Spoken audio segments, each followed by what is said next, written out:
Limerence. 20 minutes. That's how long it's been since you sent the message. You know the exact number because you've checked your phone 17 times. Your hands are shaking. Your chest feels tight. You tell yourself it doesn't matter, that you're overreacting. But your body knows better. This isn't just waiting. This is desperation dressed up as patience. You can't stop thinking about them. Every song sounds like it's about them. Every notification makes your heart jump, and when it's not them, the disappointment hits like a physical blow. You replay your last conversation word by word, searching for clues. Did they mean it when they smiled? Was that pause intentional? You're building an entire relationship in your head based on fragments that might mean nothing. This obsessive spiral has a name. It's called limerence, an involuntary state where someone else becomes the axis your entire world spins on. It's not love, it's addiction. Your brain releases dopamine every time you think about them. The same chemical response that hooks people on gambling or drugs. And the more uncertain you are about how they feel, the stronger the pull becomes. You don't just want them. You need proof that they want you back, and the not knowing is destroying you from the inside. Here's how it works. Limerence feeds on doubt. If someone shows consistent interest, the obsession fades.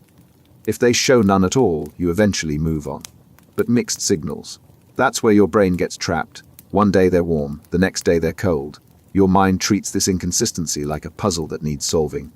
Every small gesture becomes evidence. A text, a glance, a moment of attention. You collect these scraps and convince yourself they mean something real. Meanwhile, your actual life falls apart. You cancel plans, you can't focus at work. Friends notice you're always somewhere else. Mentally checked out, the worst part. You know how irrational this is. But knowing doesn't stop it. Logic has no power here. The pattern driving you is intermittent reinforcement, the same mechanism that makes slot machines impossible to walk away from. It happens everywhere. The coworker who's warm in private but distant in meetings. The friend who flirts just enough to keep you hoping but never commits. The person who disappears for days, then resurfaces with just enough warmth to pull you back. They don't even have to be cruel. Sometimes they're just as confused as you are. But the trap closes the same way. You're chasing a feeling that might only exist in your head. Limerence doesn't fade on its own. It needs one of two things, certainty or distance. Either they make their intentions clear, killing the fantasy, or you cut off contact entirely, starving the obsession until it dies. Anything in between just keeps the cycle alive. And the longer it runs, the harder it becomes to remember who you were before they took over every corner of your mind. Breadcrumbing. The message lands at midnight. Thinking about you. 3 words. No context. No follow-up. Just enough to make your heart skip. Just enough to pull you back in. You know what this is. You've seen this pattern before. But you respond anyway. Because maybe this time will be different. It won't be. Here's how it starts. You meet someone. The early conversations feel electric. There's chemistry. A real connection. Something that could actually go somewhere. But then the momentum dies. They respond, but hours late. They suggest plans that never materialize. We should hang out becomes, I'm so busy, becomes silence. You're about to let it go. Then they text. A joke. A compliment. Just enough attention to reset the clock. This is breadcrumbing. It's the art of keeping someone interested with the absolute minimum effort required. They're not confused. They're not busy. They know exactly what they're doing. They want the option of you without the commitment. They want to know you're there, available, waiting. And every time you respond, you're confirming that it's working. The psychology is brutal. Breadcrumbing hijacks the same reward system that creates limerence. Your brain craves closure. It wants to know where you stand. But breadcrumbing denies you that. Instead, it feeds you validation in unpredictable drips. Just enough dopamine to keep you hooked. Never enough to satisfy the craving. The randomness is what makes it addictive. You never know when the next message will come. So you stay alert, checking your phone, hoping. The pattern repeats everywhere. Dating where someone keeps you as a backup while chasing others. Friendships where someone appears only when they need something. Work where a boss dangles promises that never arrive. The structure is always identical. Minimal investment, maximum return, they give crumbs. You treat it like a meal. The real damage runs deeper than hurt feelings. It rewires how you see yourself. You start accepting less because you've been trained to see scraps as generosity. Your standards drop. You make excuses. They're busy. They're stressed. They care but don't know how to show it. And with every excuse, you give away a little more self-respect. Breaking free means seeing the pattern for what it is. If someone wanted you in their life, they'd make it clear. Not through grand gestures.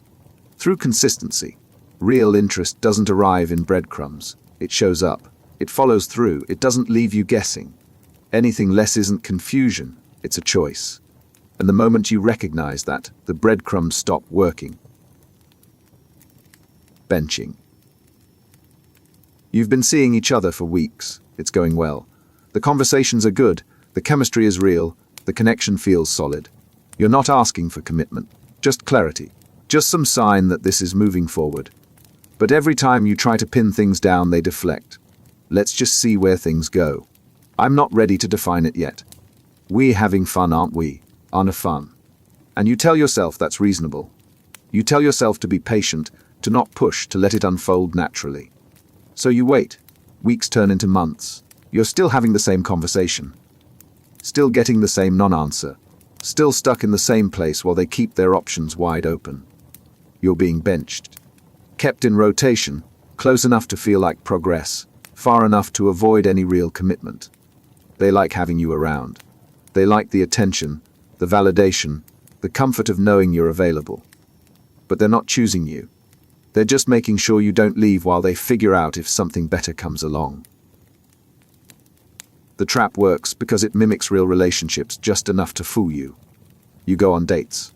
You text regularly. You share things. But nothing actually deepens. Every attempt to move forward gets redirected. Every conversation about the future gets shut down with vague reassurances that sound like progress but deliver nothing.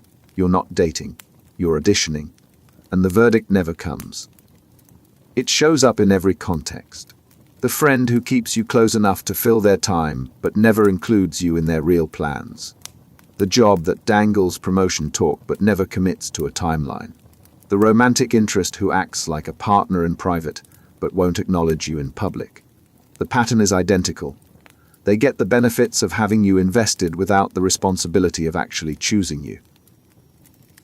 The damage creeps in slowly. You start questioning your worth. If you were good enough, they'd choose you. If you were special enough, they wouldn't need to keep looking. You lower your expectations. You accept less. You convince yourself that this ambiguity is better than nothing. And the longer you stay on the bench, the harder it becomes to walk away from the fantasy that one day you'll finally get called into the game. The truth is simpler than you want it to be. People who want you don't leave you guessing. They don't need months to figure out what they already know. When someone keeps you in limbo, they're not being cautious. They're keeping their options open. And the moment you stop waiting for them to choose you and start choosing yourself, the bench loses all its power. Ghosting. 3 days ago, everything was fine. You were making plans for the weekend. They were texting like they always did. Nothing seemed wrong. Then the messages stopped. You sent a follow-up. Nothing. You tried calling. Straight to voicemail. You checked their social media. Active. Just not responding to you. They didn't fade or vanished. No explanation. No warning. No goodbye. One moment you were in their life. The next moment you were erased. And the silence is louder than any conversation you ever had. Ghosting isn't about forgetting to reply.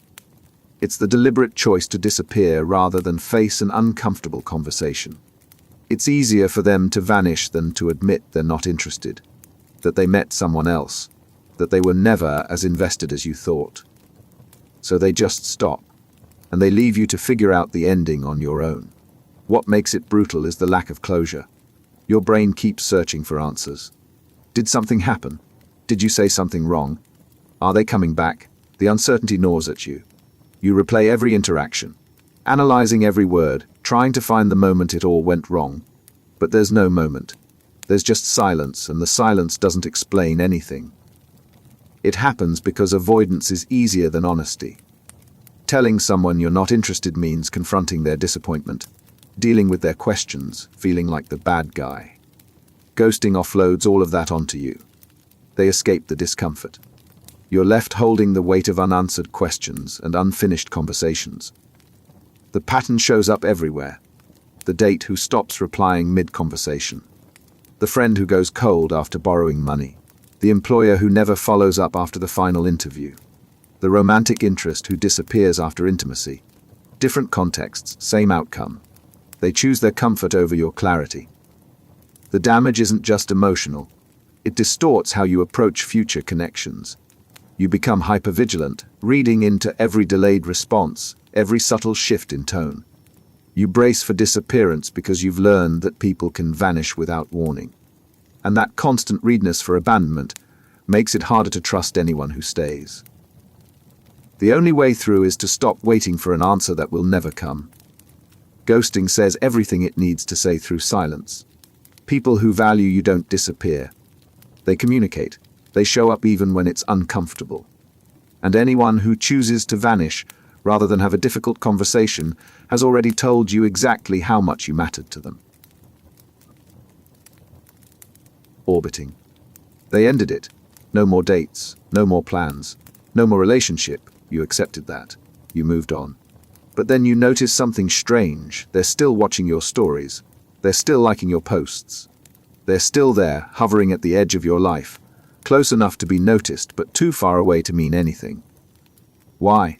If they're done, why not disappear completely? If they're not interested, why keep tabs? The mixed signal drives you insane. Every notification with their name on it reopens the wound you were trying to close. You can't move on because they won't let you forget they exist. But you can't reach out because they made it clear they don't want you back. They're orbiting. Maintaining a low-effort presence in your digital life without actually being in your real one. They don't want you. But they don't want you to forget about them either. So they stay visible, just barely, keeping themselves as an option in your mind while committing to nothing. The behavior serves one purpose: ego maintenance. Every time you post, they want to be reminded that you're still there, still accessible, still someone they could reach if they wanted to. It's not about you. It's about keeping you as a psychological backup plan. They like knowing you haven't fully let go. It gives them power, control, and the comfort of knowing they're still on your radar. You see it everywhere once you recognize the pattern. The ex who watches every story but never texts. The former friend who reacts to your posts but never reaches out. The old connection who comments just enough to stay present but never initiates real conversation. They want the validation of your attention without the responsibility of actual connection. The effect is suffocating. You can't heal because they keep reminding you they exist. You can't move forward because every interaction, no matter how small, feels like a door left open.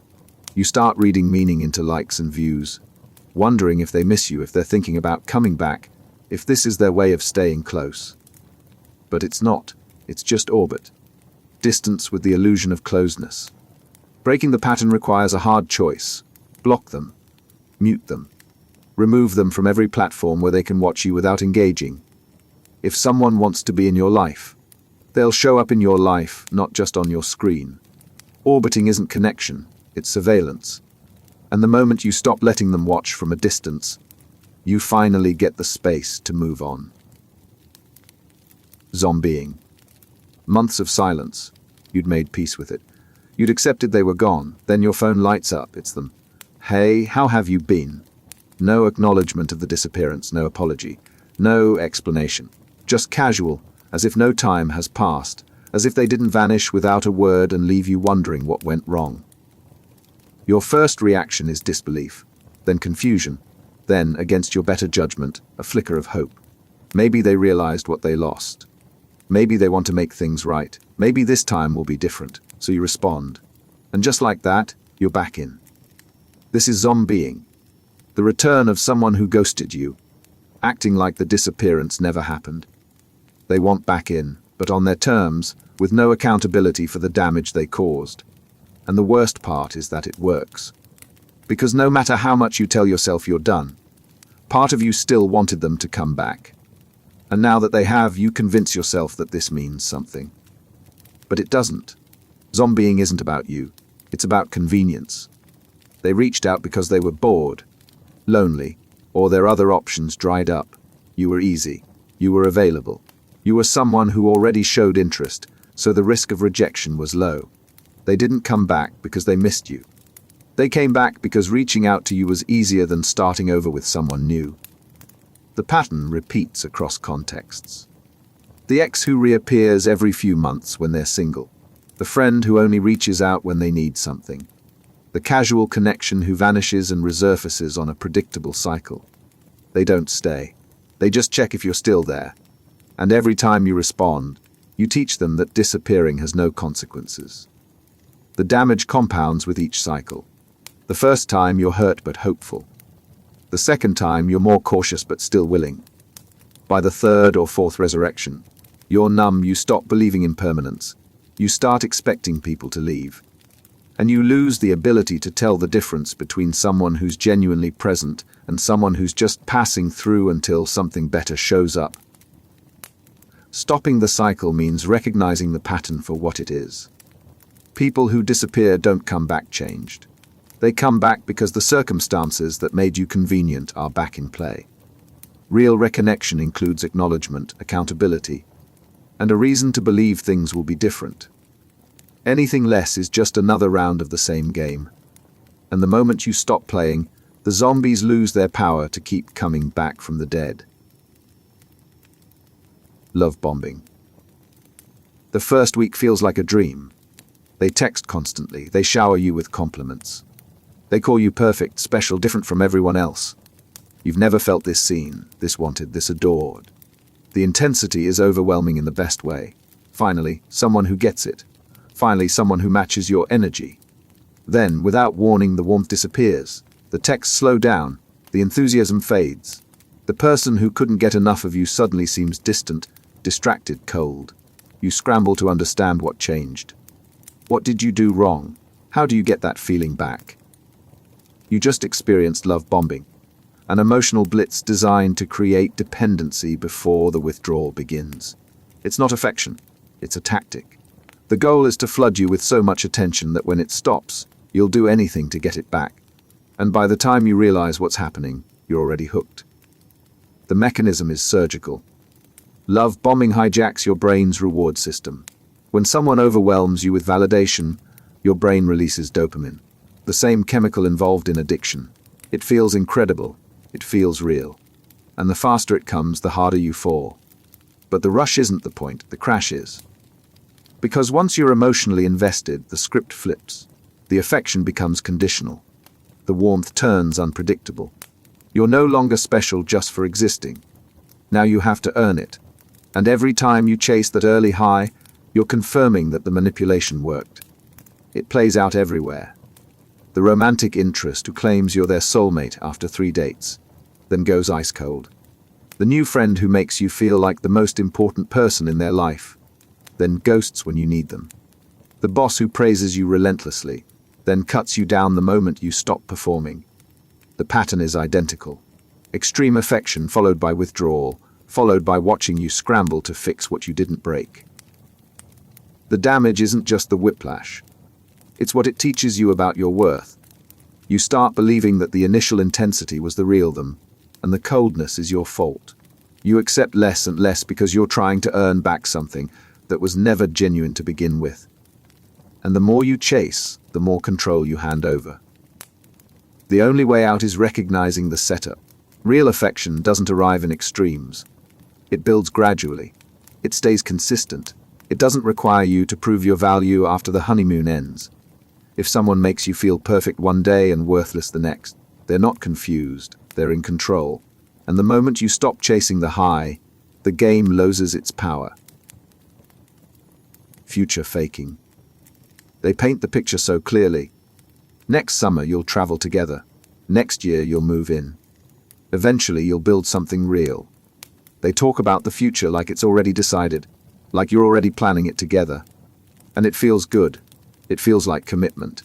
It feels like proof that this is going somewhere. But the future never comes. Months pass. Nothing moves forward. Every time you bring it up, they have a reason. Work is crazy right now. Let's wait until things settle. We will just not yet. The promises stay promises, and you stay stuck in the present, holding on to a future that exists only in their words. This is future faking, the act of making promises about tomorrow to control your behavior today. They're not building a future with you. They're using the idea of one to keep you invested while giving nothing in return. And the longer you believe the promise, the longer they can delay actually delivering anything real. The trap works because hope is more powerful than reality. As long as you believe the future is coming, you'll tolerate the present. You'll excuse the lack of progress. You'll silence your doubts because walking away would mean abandoning the life they convinced you was already in motion. But that life was never real. It was bait. You see it in relationships where someone talks about marriage but never proposes. In jobs where a promotion is always just around the corner but never arrives. In friendships where plans are constantly made and constantly postponed. The structure is the same. Big promises. No follow-through. Just enough talk to keep you waiting. The real damage is in the waiting. You put your life on hold for a future that only exists in conversation.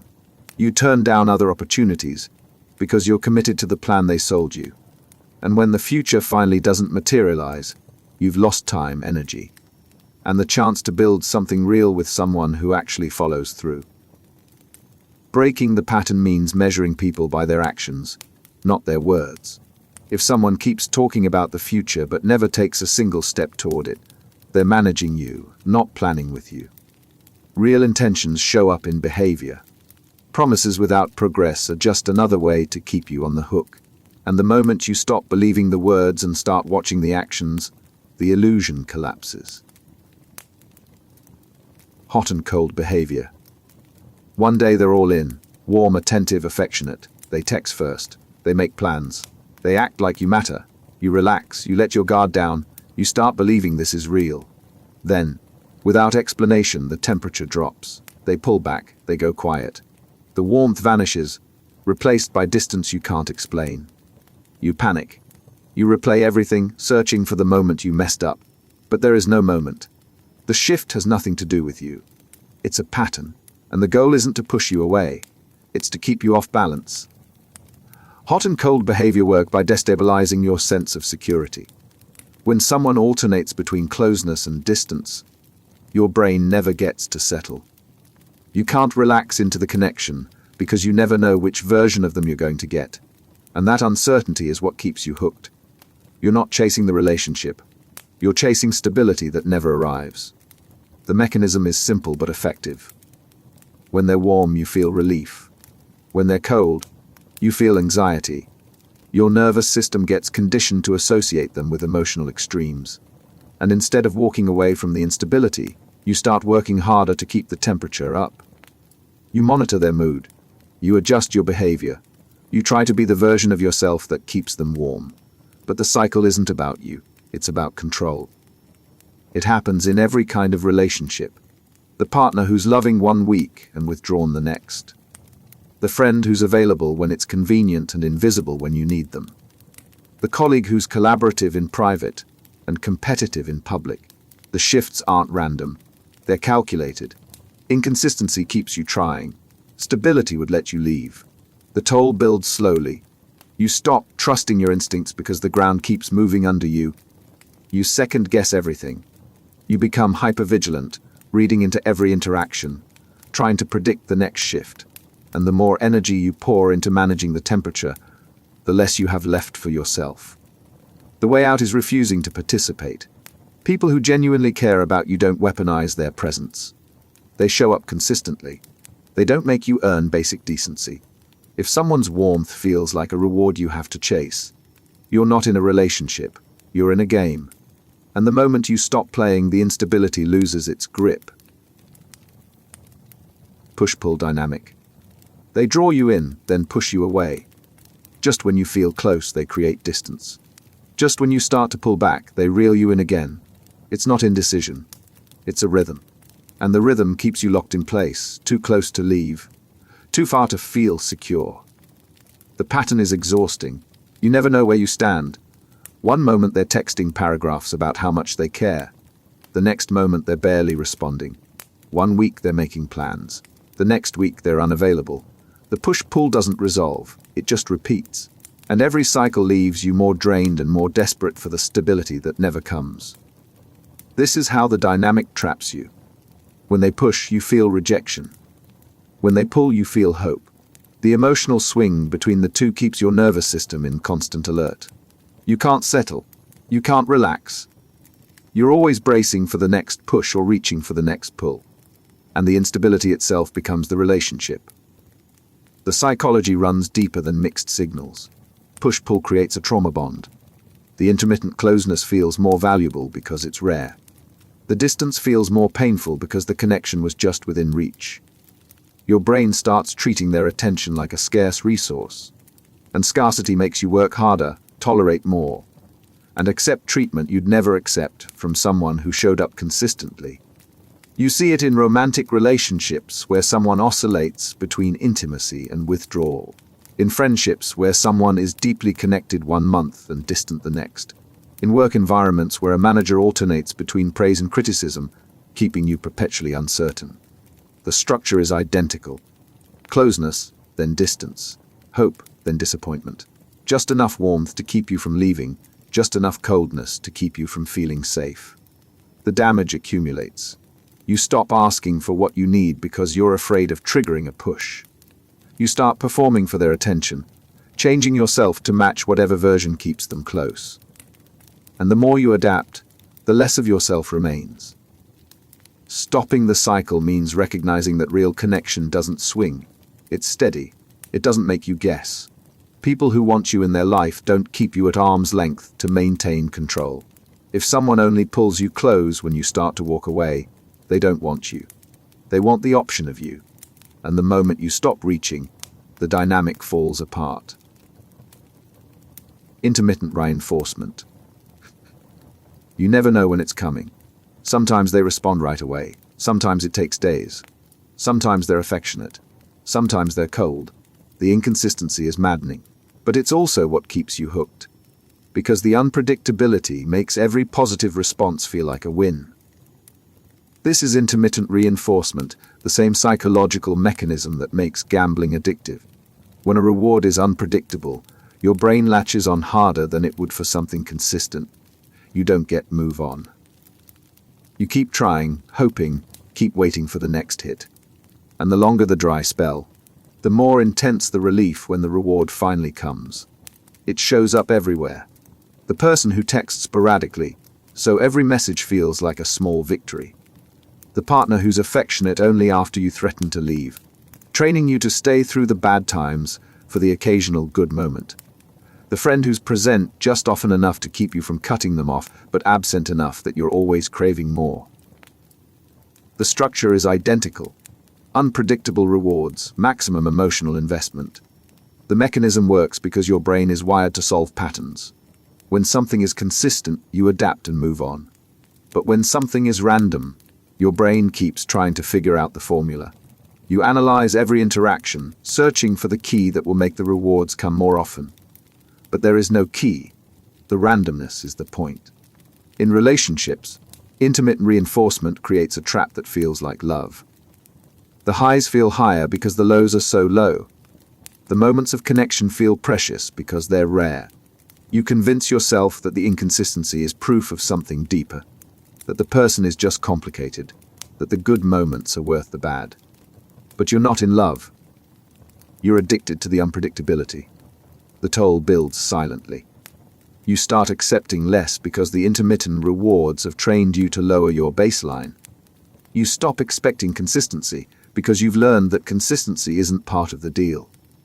And you stay far longer than you would if the pattern was stable, because every random moment of warmth resets your tolerance for the cold. The only way out is breaking the feedback loop. People who value you don't make you gamble for their attention. They show up reliably.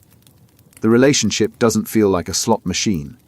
If you're constantly waiting for the next good moment to justify all the bad ones, you're not building a connection. You're feeding an addiction. And the moment you stop pulling the lever, the cycle loses its hold. Trauma bonding. The fight was bad. They said things that cut deep. You should leave. You know you should leave. But then they apologize, they cry. They promise it will never happen again. And despite everything, you believe them. Not because the apology is convincing, but because leaving feels impossible. You're not just attached. You're bonded in a way that doesn't make sense to anyone on the outside, including you. This is trauma bonding, an attachment formed not through love, but through cycles of harm and relief. It's not about how good the relationship is. It's about how your nervous system responds to the pattern of pain followed by comfort. And the more intense the cycle, the stronger the bond becomes. The mechanism is rooted in survival. When someone causes you pain and then provides relief, your brain associates them with both the threat and the safety. The relief feels more powerful because it comes after distress. The comfort feels more meaningful because it comes from the same source that caused the hurt. Your nervous system starts depending on them for regulation, even though they're the reason you're dysregulated in the first place. It happens in relationships where someone hurts you, then makes up for it just enough to keep you from leaving. The partner who explodes, then showers you with affection. The friend who betrays your trust, then acts wounded when you pull away. The parent who criticizes relentlessly, then occasionally offers approval that feels like everything. The structure is always the same. Harm, then relief. Pain, then comfort. The cycle doesn't build trust. It builds dependency. The bond feels unbreakable because it's wired into your nervous system. Leaving doesn't just mean walking away from the relationship. It means walking away from the only source of relief your body has learned to recognize, even if that source is also the cause of your pain. Your brain doesn't care that the logic is broken. It just knows that this person can make the bad feelings stop, so it keeps pulling you back. The damage runs deep. You start defending behavior you'd never accept from anyone else. You make excuses you minimize. You convince yourself that the good moments outweigh the bad, that the apologies mean change is coming, that you're the only one who really understands them. But understanding isn't love, and staying isn't loyalty. It's survival mode disguised as devotion. Breaking a trauma bond requires more than just deciding to leave. It requires rewiring the nervous system's association between this person and safety. It means sitting with the discomfort of withdrawal, the pull to go back, the feeling that leaving is somehow the wrong choice, even when staying is destroying you. And it means recognizing that the bond you feel isn't proof of love. It's proof of a cycle that should have ended a long time ago. Codependency. Their mood sets the tone for your entire day. If they're happy, you're relieved. If they're upset, you scramble to fix it. You've become so tuned into their emotional state that your own feelings take a back seat. You don't just want to help. You need to. And if you can't make things better, you feel like you've failed. You tell yourself this is what caring looks like. Being there. Being needed. Being the person they can count on. But somewhere along the way, caring turned into something else. You're not supporting them. You're losing yourself in them. Your worth has become tied to whether you can keep them stable, keep them happy, keep them okay. Codependency isn't love. It's a pattern where your sense of self gets tangled up in someone else's problems. You stop knowing where they end and you begin. Their struggles become your responsibility. Their emotions become your emotional weather. And you can't separate yourself from their experience because somewhere deep down, you've learned that your value comes from being indispensable. The roots usually run deep. Often it starts in childhood, learning that your role is to manage someone else's feelings, to keep the peace, to be the stabilizer. That pattern follows you. You gravitate toward people who need fixing because fixing them feels like purpose. But it's not. It's exhaustion disguised as devotion.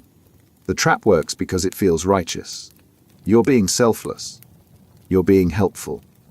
You're being loyal. But under the surface, there's a silent exchange happening. You give endlessly because you're terrified of what happens if you stop. If you're not needed, will they leave? If you're not solving their problems, what's your value?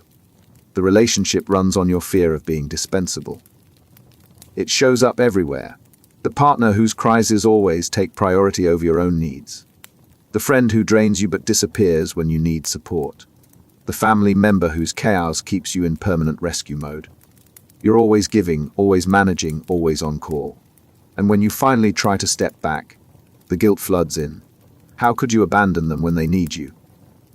The damage is in what you lose while you're busy being essential. Your boundaries, your needs, your identity outside of being the one who holds everything together. You stop asking for what you want because the relationship only works when it's about them. And the longer you play that role, the harder it becomes to remember who you were before you became their emotional support system. Breaking codependency means reclaiming yourself. It means recognizing that caring for someone doesn't require erasing your own needs. It means understanding that a relationship built on you being indispensable isn't a relationship. It's a dynamic. And the moment you start rebuilding your own life outside of their emotional weather, you finally get to find out who you are when you're not busy being everything to someone else. Emotional dependency.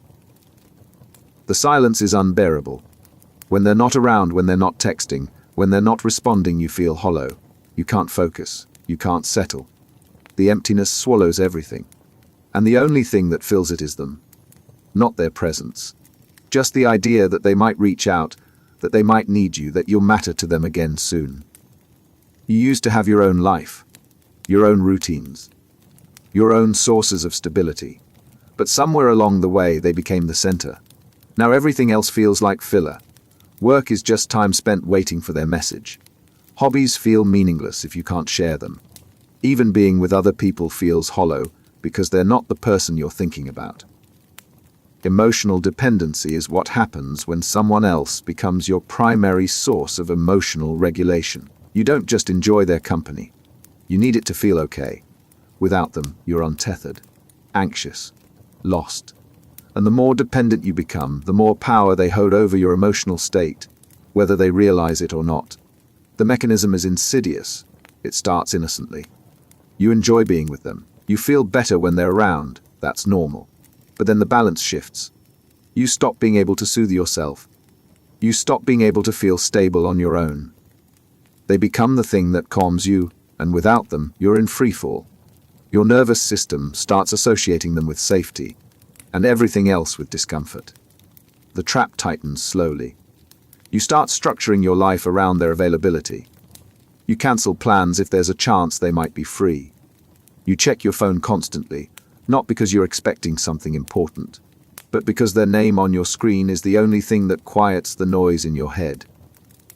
You're not choosing them anymore, you're clinging. It happens in romantic relationships where you can't function unless you know they still want you. In friendships where your mood hinges entirely on whether they've reached out.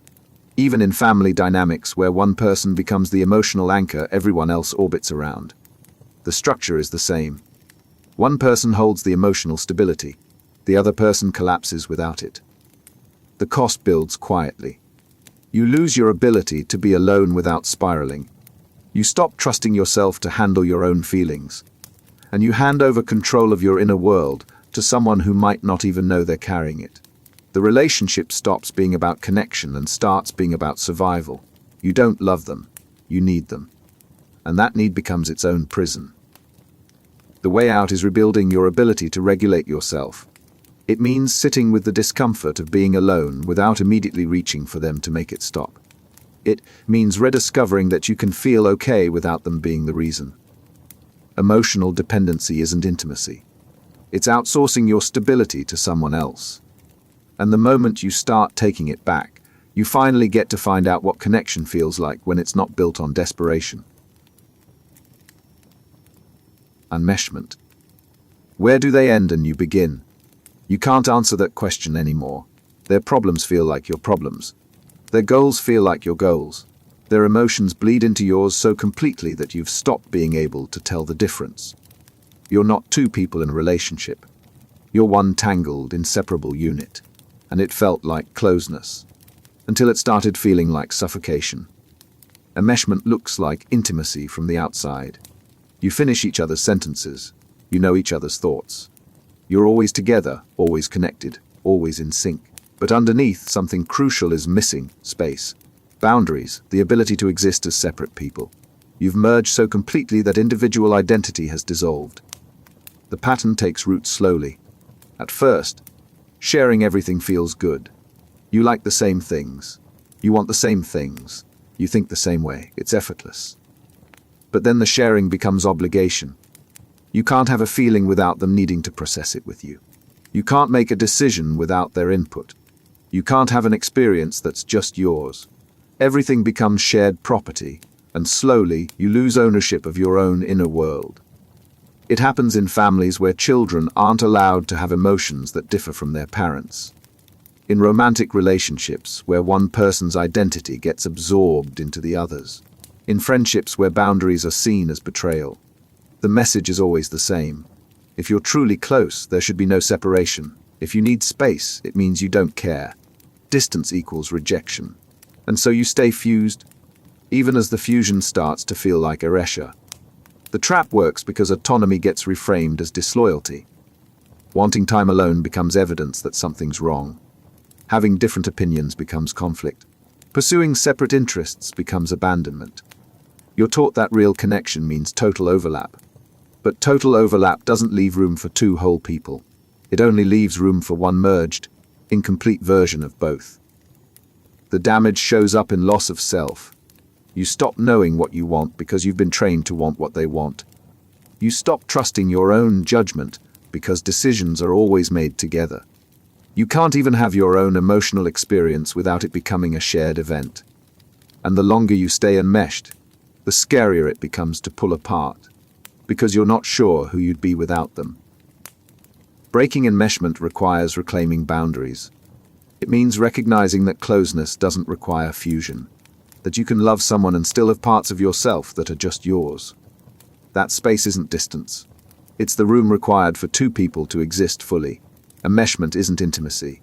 It's the collapse of selfhood disguised as connection. And the moment you start untangling, you finally get to discover what it feels like to be close to someone without disappearing into them. Rejection sensitivity. They took longer than usual to respond. Instantly, your mind spirals. They're pulling away. You said something wrong. They're losing interest. The delay wasn't even that long, maybe an hour. But to you, it feels like proof. Proof that you're too much, not enough, annoying, forgettable. And by the time they finally text back with something normal, casual, unbothered, you've already lived through the entire breakup in your head. You know you're overreacting. You know this logically. But knowing doesn't stop the flood. Every tiny shift in tone feels like a warning. Every pause in conversation feels like withdrawal. You're constantly scanning for signs of rejection, and because you're looking so hard, you find them everywhere, even when they're not there. Rejection sensitivity is what happens when your nervous system treats the possibility of rejection like an imminent threat. Your brain doesn't wait for actual rejection, it anticipates it.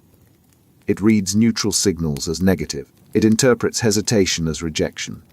And once the alarm goes off, your body reacts before your rational mind can catch up.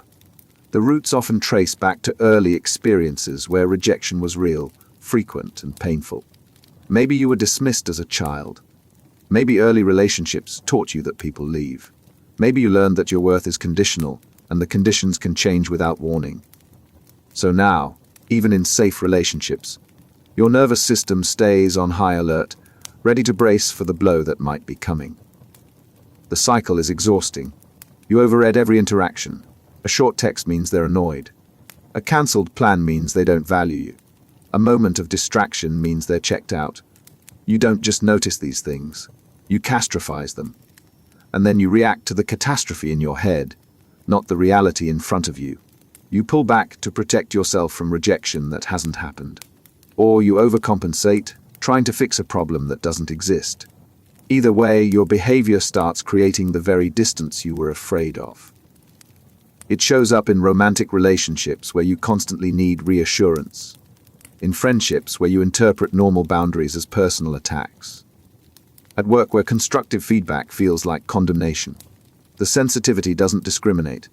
It turns every relationship into a minefield where any misstep could mean abandonment. The toll builds over time. You exhaust yourself monitoring for threats. You exhaust others with constant reassurance seeking. And worst of all, you start creating self-fulfilling prophecies. Your fear of rejection makes you act in ways that push people away. And when they finally pull back, it confirms what you always believe, that you were right to be afraid. The way out is learning to separate fear from fact. It means recognizing that your nervous system's alarm is not always accurate. That someone being busy doesn't mean they're done with you. That disagreement doesn't equal rejection. That people can need space without it meaning you've been discarded. Rejection sensitivity isn't intuition. It's a defense mechanism that's working over time. And the moment you start questioning the alarm instead of obeying it, you finally get to experience relationships without constantly bracing for the end. Fear of abandonment. You do everything to keep them close. You agree when you want to say no. You silence your needs to avoid conflict. You make yourself smaller, quieter, easier. Because deep down, you're terrified that if you're too much, they'll leave. And the thought of them leaving is unbearable. So you adjust, you accommodate. You do whatever it takes to make sure they stay. But the fear doesn't just shape how you act. It shapes what you tolerate. You accept treatment you shouldn't accept, because walking away feels more dangerous than staying. You forgive things that shouldn't be forgiven, because the alternative is being alone. And slowly, the fear of abandonment becomes its own kind of abandonment. You're so busy making sure they don't leave that you leave yourself behind. The fear often starts early. Maybe someone important left when you were young. Maybe love always came with conditions. Maybe you learned that people depend on can disappear without warning. And once that lesson is learned, it's hard to unlearn. Every relationship becomes shadowed by the question, how long until this one ends too? The pattern plays out in predictable ways. You cling when you should let go. You chase when you should walk away. You tolerate bad behavior because any connection feels better than no connection. And you convince yourself that if you just try hard enough, give enough, sacrifice enough, they'll have no reason to leave. But the irony is brutal. The more you contort yourself to keep someone, the less of you there is for them to stay for.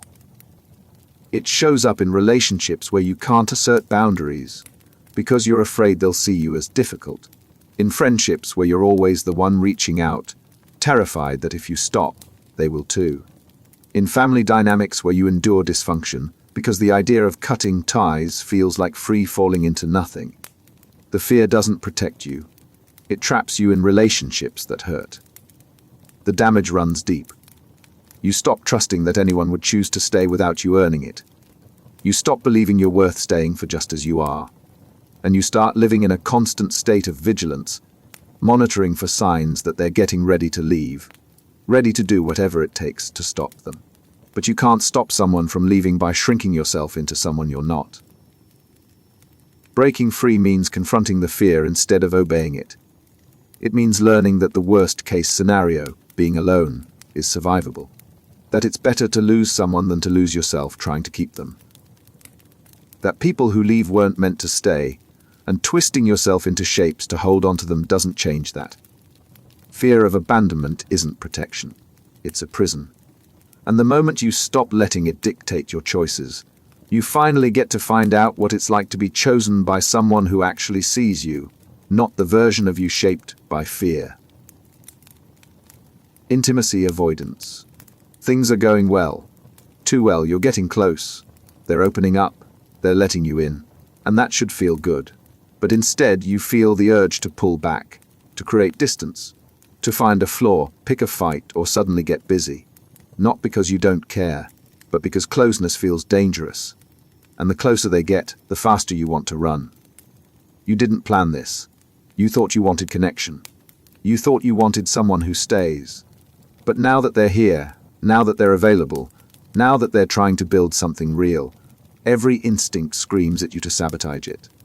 Because intimacy doesn't feel like safety. It feels like exposure. And exposure feels like a threat. Intimacy avoidance is the pattern of withdrawing the moment a relationship starts feeling too close. It's not about not wanting love. It's about being terrified of what love requires. Vulnerability. Trust. Letting someone see the parts of you that you've spent years protecting. And when those walls start to come down, your nervous system interprets it as danger, not connection. The roots often trace back to early wounds. Maybe you were hurt when you were vulnerable. Maybe closeness in your family came with conditions or control. Maybe you learned that letting people in means they eventually use what they know against you. So you developed armor. And now, even when someone safe shows up, the armor won't come off. It's doing the job it was built to do, protecting you from a danger that's no longer there. The cycle is cruel. You want connection, so you pursue it. But the moment it starts to develop, the fear kicks in. You pull back. You nitpick. You find reasons why they're not right. You tell yourself you need more space, more time, more freedom. And you convince yourself it's about them. But it's not. It's about the terror of being fully seen and the certainty that if someone really knows you, they'll leave. It shows up in relationships that never quite deepen. You keep things casual, surface level, comfortable. The moment someone asks for more, you shut down. In friendships where you're supportive but never let anyone support you. At work where you're collaborative but never let anyone get too close. The pattern is consistent. You get near the edge of real intimacy, and then you retreat. The damage is in what you lose by staying safe. You protect yourself from hurt, but you also block yourself from connection. You avoid vulnerability, but you also avoid depth. And you end up in a loop where you're lonely but too defended to let anyone fix it. You want closeness, but only at a distance that makes closeness impossible. The way out requires facing the fear instead of running from it. It means recognizing that intimacy isn't the threat your nervous system believes it to be. That being known doesn't guarantee being abandoned. That the armor keeping others out is also keeping you trapped. Intimacy avoidance isn't self-protection. It's self-isolation. And the moment you stop treating closeness like danger, you finally get to discover what it feels like to be fully known and still chosen. Commitment phobia. Every time the conversation turns toward the future, you feel the walls closing in. They want to know where this is going. They want labels, plans, clarity. And all you want is to disappear. Not because you don't care, but because the idea of locking this down, of making it permanent, of saying, this is it, makes your chest tighten and your instincts scream run. You tell yourself you're just not ready. You need more time, you need to be sure. But months pass, sometimes years, and the feeling doesn't change. The moment things start to solidify, the panic sets in. You find flaws, you create distance. You sabotage what's working because keeping it undefined feels safer than committing to something that could fall apart. Commitment phobia isn't about not wanting a relationship. It's about being terrified of what happens after you commit. The fear isn't rejection, it's entrapment. Once you say yes, once you make it official, you lose your exit. And losing your exit feels like losing control. So you stay in limbo, keeping one foot out the door, just in case. The roots often lie in early patterns. Maybe you watched commitment end badly. Maybe you were trapped in situations where leaving wasn't an option. Maybe autonomy was the only thing that felt safe, and commitment looks like giving that up. So even when someone good shows up, someone worth staying for, the fear overrides the logic. Your nervous system treats commitment like a cage, not a choice. The cycle becomes predictable. You're fine when things are casual.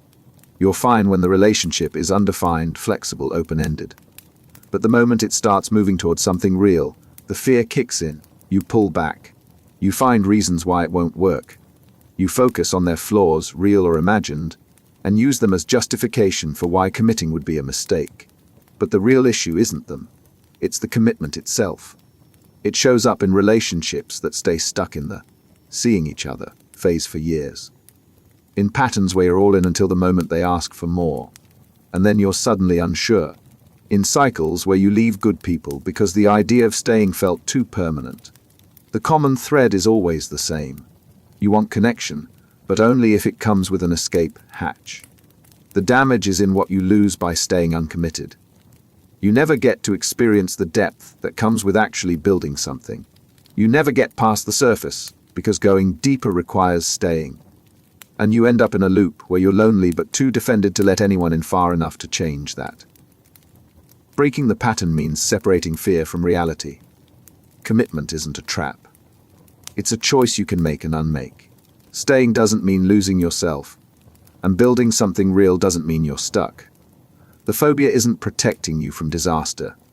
It's protecting you from connection. And the moment you stop treating commitment like a cage, you finally get to discover what it's like to build something without constantly planning your escape. Jealousy induction. They mention someone else. Casually, just to name a coworker who's funny, a friend who's attractive, an ex who reached out. It's nothing they say, but the way they say it, the way they watch your reaction, tells you it's not nothing. They're testing. And the moment you flinch, the moment you show even a flicker of insecurity, they've got what they wanted. Jealousy induction is the deliberate act of making someone feel threatened to increase their investment. It's not accidental, it's tactical. They bring up other options, other people, other possibilities. Not because those things matter, but because your reaction to them does. The more you worry about losing them, the harder you'll work to keep them. And that's exactly the point. The mechanism is brutal in its simplicity. Jealousy triggers insecurity. Insecurity triggers effort. Effort looks like attention, affection, validation, all the things they want without having to ask. So they create competition where none exists. They mention how someone hit on them. They talk about an ex a little too fondly. They're vague about plans in a way that makes you wonder who else might be involved. And every time you react, you're confirming that it's working. The tactic shows up everywhere. In relationships where someone constantly reminds you that other people want them. In situationships where they keep their options visibly open just to keep you chasing. In friendships where someone name drops other friends strategically, making you feel replaceable. The goal is always control. They want you competing for a position you already have, so you never realize you shouldn't have to compete at all. The trap works because it exploits a basic human fear. The fear of being replaced. The fear that you're not enough. The fear that if you don't try harder, they'll find someone who will. And instead of questioning why they're creating that fear, you internalize it. You start believing that the jealousy is warranted, that you do need to step up, that their interest is something you have to earn every day. But you don't. You never did. The damage builds quietly. You stop feeling secure. You start monitoring their every interaction, looking for threats that may not be real. You change your behavior, doing more, giving more, trying to be the version of yourself that leaves no room for someone else. And the more you chase that security, the more power you give them to take it away. Breaking free means recognizing the game. Real partners don't manufacture insecurity to get effort. They don't make you compete for basic reassurance. If someone needs to make you jealous to feel wanted, they're not interested in building security with you. They're interested in control. And the moment you stop playing, the tactic loses its power. Mate guarding. They always want to know where you are, who you're with, what you're doing. They check your phone. They show up unannounced. They get uncomfortable when you spend time with certain people, and they're not shy about expressing it. At first, it felt like protectiveness, maybe even flattering. They care so much they can't help it. But somewhere along the way, it stopped feeling like care. It started feeling like surveillance. Mate guarding is the behavior of monitoring and restricting a partner's interactions to prevent them from connecting with potential rivals. It's not about trust. It's about control. The underlying belief is that if they don't watch closely, if they don't limit your access to others, you might leave. So they guard. And the tighter they guard, the more trapped you feel. The behavior exists on a spectrum. On the mild end, it's asking where you're going and who you'll be with. On the extreme end, it's isolating you from friends, controlling your schedule, and making any interaction with someone they perceive as a threat into a relationship crisis. But regardless of where it falls on that spectrum, the core motivation is the same. Fear of losing you. And the solution they've chosen is restriction, not connection. The psychology runs deeper than insecurity. Mate guarding often stems from a belief that relationships are fragile, that attraction is uncontrollable, that given the opportunity, people will cheat or leave. So instead of building trust, they build walls. They limit your exposure to anyone who might be competition. They create rules, spoken or unspoken, about who you can see and how you can interact. And they frame it as love. But love doesn't restrict, fear does. You see it in relationships where your partner needs constant updates, where they get upset if you don't text back immediately, where they express discomfort every time you spend time with someone they see as attractive, where they subtly or overtly discourage you from maintaining friendships that make them insecure. The behavior isn't about protecting the relationship. It's about controlling the variables. The toll is suffocating. You start editing your behavior, not because you're doing anything wrong, but because avoiding their reaction feels easier than defending your innocence. You stop mentioning certain friends. You decline invitations to avoid conflict. You shrink your world to fit inside the boundaries they've set. And the smaller your world gets, the more dependent you become on them. Which, consciously or not, is exactly what they wanted. Breaking the pattern requires reclaiming autonomy. Real relationships are built on trust, not surveillance. If someone needs to guard you like a possession to feel secure, they're not treating you like a partner. They're treating you like property. And the moment you stop accepting restrictions disguised as love, you finally get to find out what it feels like to be trusted instead of monitored. Mate copying. They weren't interested. You talked, you put yourself out there. Nothing. They were polite but distant, engaged but unavailable. You moved on. But then something changed. Someone else showed interest in you, publicly, visibly. And suddenly, the person who wasn't interested is interested. They're texting. They're initiating. They're acting like they always saw your value. But they didn't. Not until someone else did. Mate copying is the phenomenon where someone becomes more attracted to you after seeing others pursue you. It's not about you changing, it's about social proof. Your value in their eyes didn't increase because of anything you did. It increased because other people validated it. And that validation flipped a switch that your individual merit never could. The mechanism is rooted in evolutionary psychology. Humans are social creatures who rely on the judgments of others to make decisions. If everyone else wants something, it signals that thing has value. The same principle applies to attraction. If other people find you desirable, you must be desirable. So someone who was neutral or dismissive suddenly sees you differently, not because you're different, but because the crowd confirmed what they missed. It shows up in dating where someone who ghosted you reappears the moment you start seeing someone else. In social dynamics where people who ignored you become interested once you're popular. In workplace settings where your ideas only get attention after someone influential endorses them. The pattern is identical. Your value wasn't recognized on its own. It needed external validation to register. The trap is in mistaking this renewed interest for genuine attraction. It's tempting to believe they finally see you, that they realized what they were missing, that this time it's real. But mate copying isn't about seeing you. It's about seeing other people see you. The interest is driven by competition and social validation, not by a real shift in how they perceive you as a person.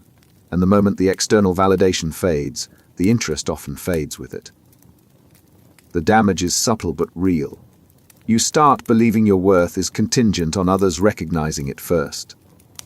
You internalize the idea that you're not enough on your own, that you need someone else to vouch for you before you become valuable. And you might find yourself staying in situations where you're someone's second choice, rationalized as their eventual realization, when the truth is you were never there first. Breaking free means recognizing the difference between someone who sees your value because they paid attention and someone who sees it because everyone else did. Real attraction doesn't require a crowd. It doesn't need proof. People who are genuinely interested don't wait for social validation to decide you're worth pursuing.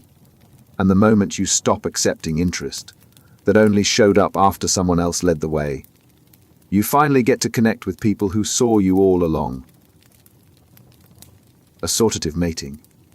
You notice the pattern without meaning to. The couples around you look similar.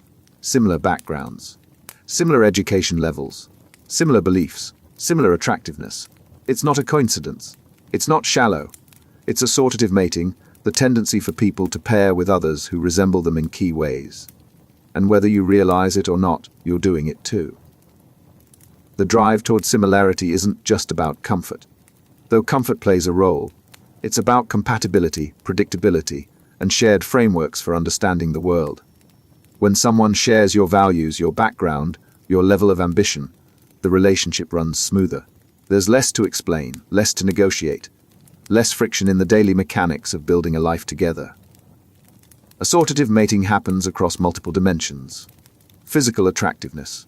where people tend to pair with others at roughly the same level. Education, where degrees cluster. Income and social class, where economic similarity creates shared expectations. Personality traits, where introverts often pair with introverts and extroverts with extroverts. Even political and religious beliefs, which increasingly predict who ends up together. The sorting isn't random, it's systematic. The mechanism works because similarity reduces risk. When you're with someone like you can predict their reactions, their priorities, their life trajectory. There's less chance of fundamental incompatibility surfacing later. Less chance that your core values will clash. Less chance that you're building toward different futures. Similarity feels safe because it is safe. It's a relationship on easier settings. But the pattern has limits. Assortative mating can reinforce social divisions. When people only pair within their own socioeconomic or educational or racial group, it hardens boundaries between groups. It concentrates resources. It limits exposure to different perspectives. And on an individual level, it can create echo chambers where you're never challenged, never stretched, never pushed to grow beyond who you already are. You see it in dating apps, where filters narrow the pool to people who match specific criteria. In social circles where everyone pairs off with others from the same background. In families where partners are expected to meet certain educational or financial benchmarks. The pattern isn't conscious conspiracy. It's emergent behavior driven by millions of individual choices that all trend in the same direction, toward similarity. The question isn't whether assortative mating is good or bad. It's whether you're choosing similarity consciously or defaulting to it because it's easier. There's nothing wrong with wanting a partner who shares your values. But if you're only ever considering people who mirror you in every dimension, you might be optimizing for comfort at the expense of growth. Similarity can build stability, but difference can build depth. And sometimes the person who challenges you is the one worth choosing, even if they don't check every box. Propinquity Effect. You didn't plan to develop feelings. You weren't looking for anything, but you see them every day. Same coffee shop, same office, same gym, same commute. And over time, something shifts. Familiarity breeds not contempt, but comfort. Then interest, then something more. Not because they're perfect, but because they're there. The propinquity effect is the psychological phenomenon where physical proximity increases the likelihood of attraction. The closer you are to someone, the more often you see them, the more likely you are to develop a connection. It's not magic, it's exposure. And exposure, repeated over time, creates preference. The mechanism is simple but powerful. Familiarity reduces perceived risk. When you see someone regularly, they stop being a stranger. Your brain categorizes them as safe. You start noticing small things. The way they laugh, the way they take their coffee, the routine details that would mean nothing in isolation but, accumulated over weeks or months, build a sense of knowing them. And that sense of knowing creates the foundation for attraction. It explains why so many relationships start at work, at school, in apartment buildings, in regular social settings. You're not necessarily meeting your perfect match. You're meeting the person who happens to be in your proximity long enough for your brain to develop a preference. The attraction isn't random, but it's not destiny either. It's geography and repetition doing their quiet work. The effect is so strong that it can override initial impressions. Someone you found unremarkable on first meeting can become attractive after months of casual interaction. Someone you initially disliked can become tolerable, then interesting, then appealing, simply because your brain has had time to adjust. Proximity doesn't guarantee attraction, but it dramatically increases the odds. You see it in office romances that start after years of working together, in friendships that turn romantic after enough shared moments, in relationships that form in college dorms, gym classes, regular social meetups, any setting where the same people occupy the same space repeatedly. The pattern is consistent. Proximity creates opportunity. Opportunity creates familiarity. Familiarity creates connection. The flip side is worth noting. Propinquity can keep you in relationships that wouldn't survive without proximity. Remove the daily contact, and the connection sometimes fades faster than expected. Long-distance tests whether the bond was built on genuine compatibility or just the convenience of being nearby. And sometimes the answer is uncomfortable. The lesson isn't to distrust proximity-based attraction. It's to recognize it for what it is. A starting point, not a validation. Just because you developed feelings for someone who's always around doesn't mean those feelings are less real. But it also doesn't mean they're inevitable. Proximity opened the door. What you build with that opportunity is up to you. And sometimes the best connections aren't the ones that were closest. They're the ones you chose to pursue even when distance made it harder.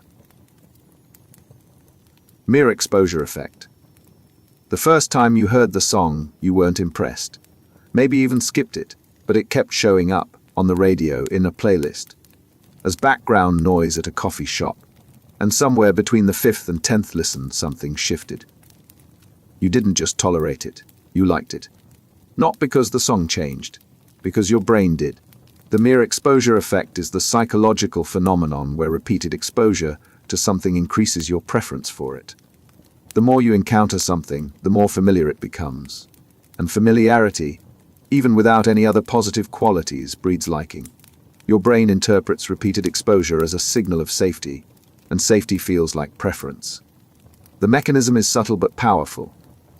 When you encounter something new, your brain is cautious. It doesn't know if this thing is good or bad, safe or threatening. But when you encounter it again and again without negative consequences, your brain downgrades the perceived risk. The thing becomes part of the known landscape. And known feels better than unknown, even if the thing itself hasn't earned your affection through any real merit. This is why advertising works, why songs grow on you, why you start liking people you see regularly even if your first impression was neutral. Repetition isn't just repetition, it's persuasion. Your brain is wired to prefer the familiar, and marketers, musicians, and even people in your life exploit that wiring, intentionally or not. You see it in relationships where someone you initially overlooked becomes attractive after months of regular contact. In workplaces where colleagues you found unremarkable slowly become friends simply because you share the same space every day. In media where things you once found annoying become comforting, just because they're constant. The pattern is always the same. Exposure breeds familiarity. Familiarity breeds preference. Preference feels like choice, but it's closer to conditioning. The effect isn't inherently bad. It's how bonds form. It's why communities develop shared tastes. It's why inside jokes land and why nostalgia hits. But it's also why you can end up in situations that feel right simply because they're familiar, even when they're not actually good. Your brain conflates repeated exposure with value, and sometimes that conflation keeps you attached to things that don't deserve your loyalty. The takeaway isn't to distrust everything familiar. It's to recognize when familiarity is doing the decision-making for you. Just because something feels comfortable doesn't mean it's right. Just because you've gotten used to someone doesn't mean they're good for you. The mere exposure effect can build connection, but it can also trap you in patterns your brain mistakes for preference when all they really are is repetition. Misattribution of arousal. Your heart is racing, your palms are sweating, your breath is shallow. You assume it's because of the person standing next to you. The attraction feels undeniable, but what if it's not them? What if it's just adrenaline from the roller coaster you just rode, the suspenseful movie you just watched, the argument you just had? What if your body is aroused for a completely different reason, and your brain is just pinning it on the nearest available target?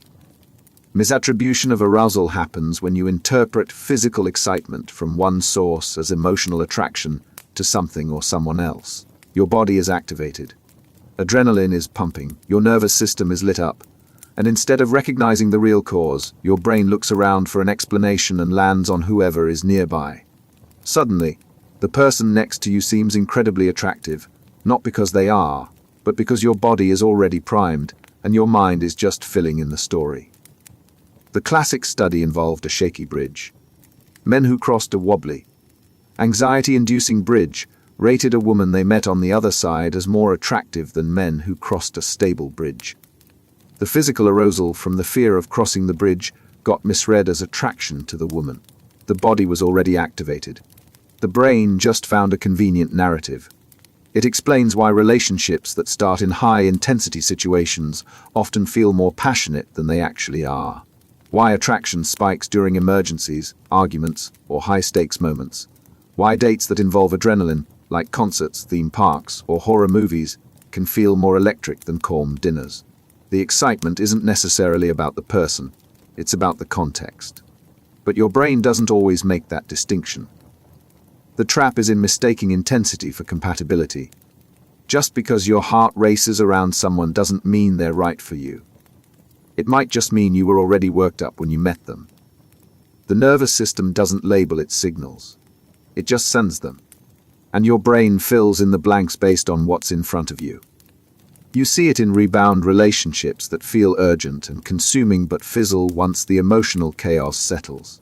In workplace romances that ignite during stressful projects but lose steam once things calm down. In connections that feel profound in crisis but shallow in stability. The arousal was real. The attribution was wrong. The way forward is learning to separate the body's signal from the brain's story. Physical arousal is information, but it's not always accurate information about what's causing it. Your racing heart might be nerves, caffeine, exercise, stress, or genuine attraction. And until you know which one it is, treating it like proof of connection is just letting your brain write fiction based on incomplete data. Halo effect. They're attractive. Immediately you assume they're also kind, intelligent, trustworthy. You have no evidence for any of that. You just met them. But the first impression is so strong that your brain fills in the rest. One positive trait becomes a spotlight that makes everything else about them look better. And you don't even notice it's happening. The halo effect is the cognitive bias where one standout quality, usually something immediately visible like attractiveness or charm, influences how you perceive every other trait. If someone makes a good first impression in one area, your brain assumes they're probably good in others too. The halo doesn't reflect reality. It reflects the distortion your mind applies when one bright spot makes everything else glow. The mechanism works because your brain wants coherence. It's uncomfortable holding contradictory impressions. So when someone is attractive, your brain smooths over the unknowns by assuming they're probably also smart, funny, successful kind. It's easier to believe someone is good across the board than to hold the complexity that they might be beautiful but cruel, charming but dishonest, successful but selfish. This is why attractive people get better jobs, lighter sentences, more trust. Why charismatic leaders get away with incompetence longer. Why first impressions stick even when later evidence contradicts them. The halo doesn't just make people look better in the moment. It protects that impression even when reality starts showing cracks. You see it in relationships where physical attraction makes you overlook red flags. In workplaces where someone's confidence gets mistaken for competence. In social settings where a single impressive quality, like wealth or status or humor, becomes proof of an entire admirable character. The glow spreads. And once it spreads, it's hard to see past it. The damage comes from the delay. By the time you realize the person isn't what the halo promised, you're already invested. You've already built a version of them in your head based on that initial shine. And dismantling that version requires admitting you were wrong, that the glow was never real, that you let one trait do all the work of judgment. The fix is conscious separation. Attractiveness doesn't predict kindness. Charm doesn't predict reliability. Success doesn't predict integrity. Every trait is independent until proven otherwise. The halo effect is your brain taking shortcuts. And shortcuts, while efficient, often lead you to conclusions that reality doesn't support. The moment you stop letting one quality illuminate the rest, you finally start seeing people as they actually are, not as the halo makes them appear. Projection. You're convinced they're angry at you. They haven't said anything. Their tone is normal, but you can feel it, except you can't. What you're feeling is your own discomfort, your own guilt, your own anxiety, reflected back at you. You're not reading them. You're projecting onto them. And the more certain you are that they're upset, the less you're actually paying attention to what's real. Projection is the psychological defense mechanism where you attribute your own acknowledged feelings, thoughts, or motives to someone else. Instead of recognizing that you're the one who's angry, anxious, or insecure, you see those feelings in others. It's easier to deal with emotions when they're outside of you. So your mind puts them there, onto the people around you, and then reacts to them as if they originated externally. The mechanism works because it protects your self-image. If you're uncomfortable with your own anger, admitting it feels like admitting you're a bad person. But if you can see that anger in someone else, you don't have to own it. You can stay the calm, rational one while they're the unreasonable, emotional one. Projection lets you disarm the parts of yourself you don't want to face by making them someone else's problem. It shows up in relationships where you accuse your partner of being distant when you're the one pulling away. In friendships where you're convinced someone is judging you when really, you're judging yourself. At work where you perceive colleagues as competitive or untrustworthy, because those are the impulses you're suppressing in yourself. The feelings are real. The location is wrong.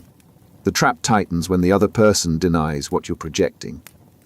You're certain they're angry. They insist they're not. But instead of reconsidering, you double down. You interpret their denial as proof they're hiding it. And the more they push back, the more convinced you become. Because accepting their reality would mean facing your own, and that's the one thing projection is designed to avoid. The damage compounds over time. You stop seeing people clearly. Every interaction becomes a mirror, but the reflection is of you, not them. You create conflicts that don't exist. You respond to emotions no one is actually feeling. And the relationships suffer. Not because of what's happening, but because you're reacting to a version of reality your mind constructed to protect you from yourself. Breaking the pattern requires turning the lens inward. When you're certain someone feels a certain way, pause.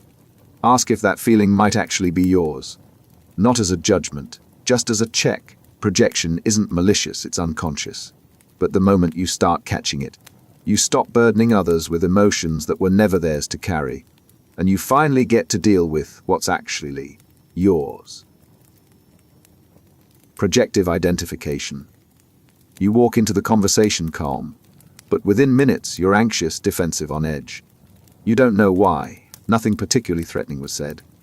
But somehow, you've absorbed their tension, their anger, their fear, and now it's sitting in your chest like it's yours. And the worst part is, they seem calmer, like they passed it to you. And you took it. Projective identification is a psychological process where someone unconsciously transfers their own unwanted feelings onto you. And you, without realizing it, start feeling and acting on those emotions as if they originated in you. It's not just projection, it's projection that completes the circuit. They disown a feeling, you pick it up. And suddenly, you're carrying something that was never yours to begin with. The mechanism is subtle and insidious. It starts with someone who can't tolerate their own emotion. Maybe they can't handle their anger, their shame, their helplessness.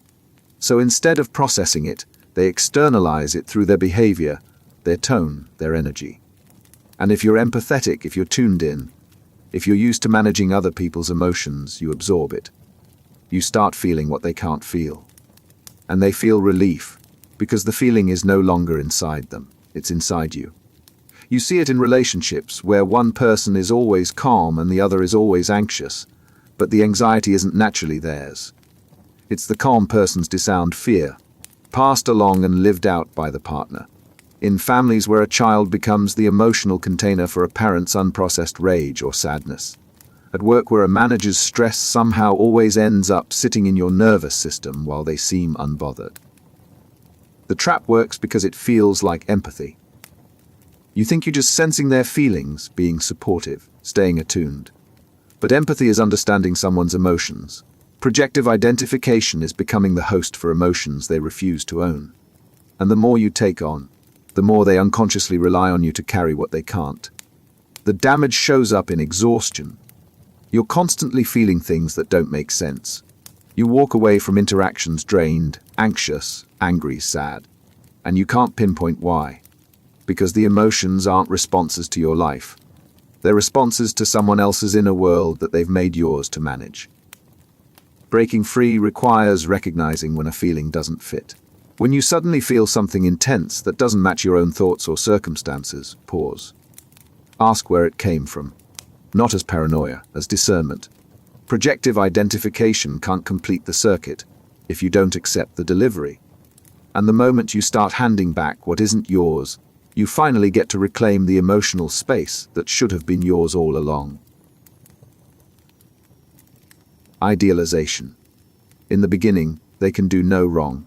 Every flaw you notice, you explain away. Every red flag you rationalize. They're not emotionally unavailable, they're just guarded.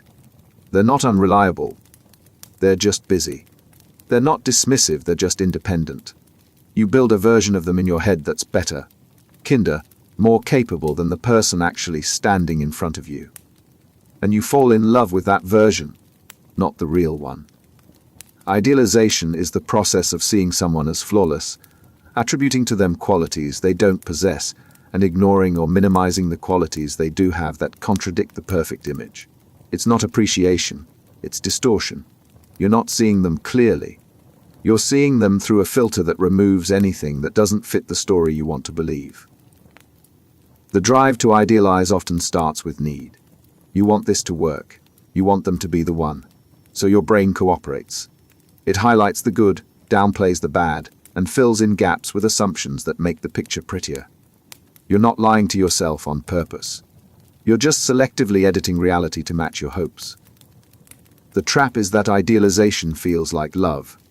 It feels like seeing the best in someone, believing in their potential, being optimistic about the relationship. But love sees clearly. Idealization sees selectively. Love accepts the whole person. Idealization builds a fantasy and calls it a person. And the gap between the two grows until reality can't be ignored anymore. You see it in early relationships where everything feels perfect, because you're not actually seeing the person yet. In long-term dynamics where one partner is put on a pedestal they never asked for and can't live up to. In families where a parent is idealized to the point that their flaws become invisible, and their children grow up thinking love means worshipping someone who's unreachable. The collapse is inevitable. People aren't perfect. They can't live up to idealization. And when the real person finally breaks through the fantasy, the fall is brutal. Not because they did anything wrong, but because they were never the person you decided they were. The version you built was always fiction. And when fiction meets reality, reality wins. But by then you're hurt, disillusioned, and blaming them for failing to be someone they never claimed to be. The way out is learning to see people as they are, not as you need them to be. That means sitting with discomfort when they don't match your hopes. It means acknowledging flaws without explaining them away. It means loving someone real instead of someone imagined.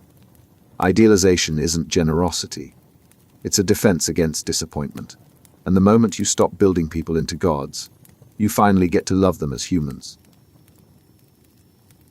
Devaluation. The shift happens without warning. Last week, they couldn't stop talking about how amazing you are. This week, everything you do irritates them. Your jokes aren't funny anymore. Your habits are annoying. The qualities they once loved are now flaws they can't stand. And you're left scrambling, trying to figure out what changed, what you did wrong, how to get back to being the person they adored. Nothing changed. You're the same person. What changed is their need. When they needed you close, you were perfect. Now that they have you, or now that something shifted in how they see the relationship, the idealization flips. And where there was once a pedestal, there's now a pit. You didn't fall from grace, you were pushed.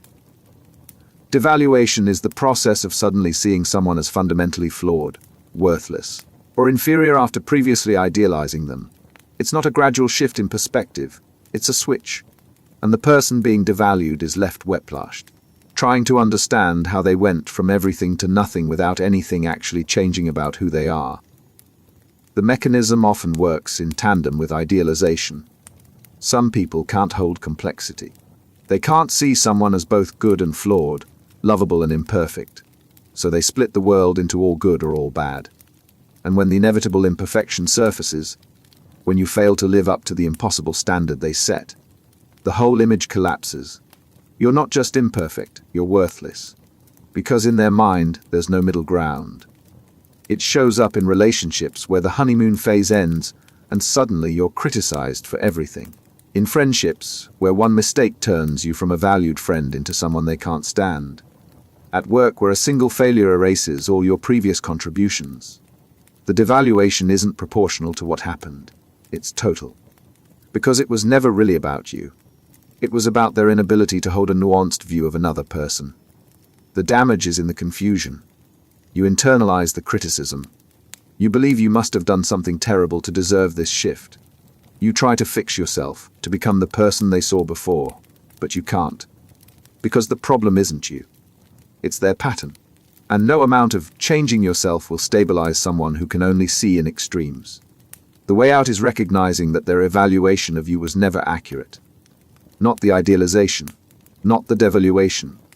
Both were projections. And the moment you stop trying to live up to either, you finally get to exist as a whole person instead of a reflection of their inability to see one. Splitting.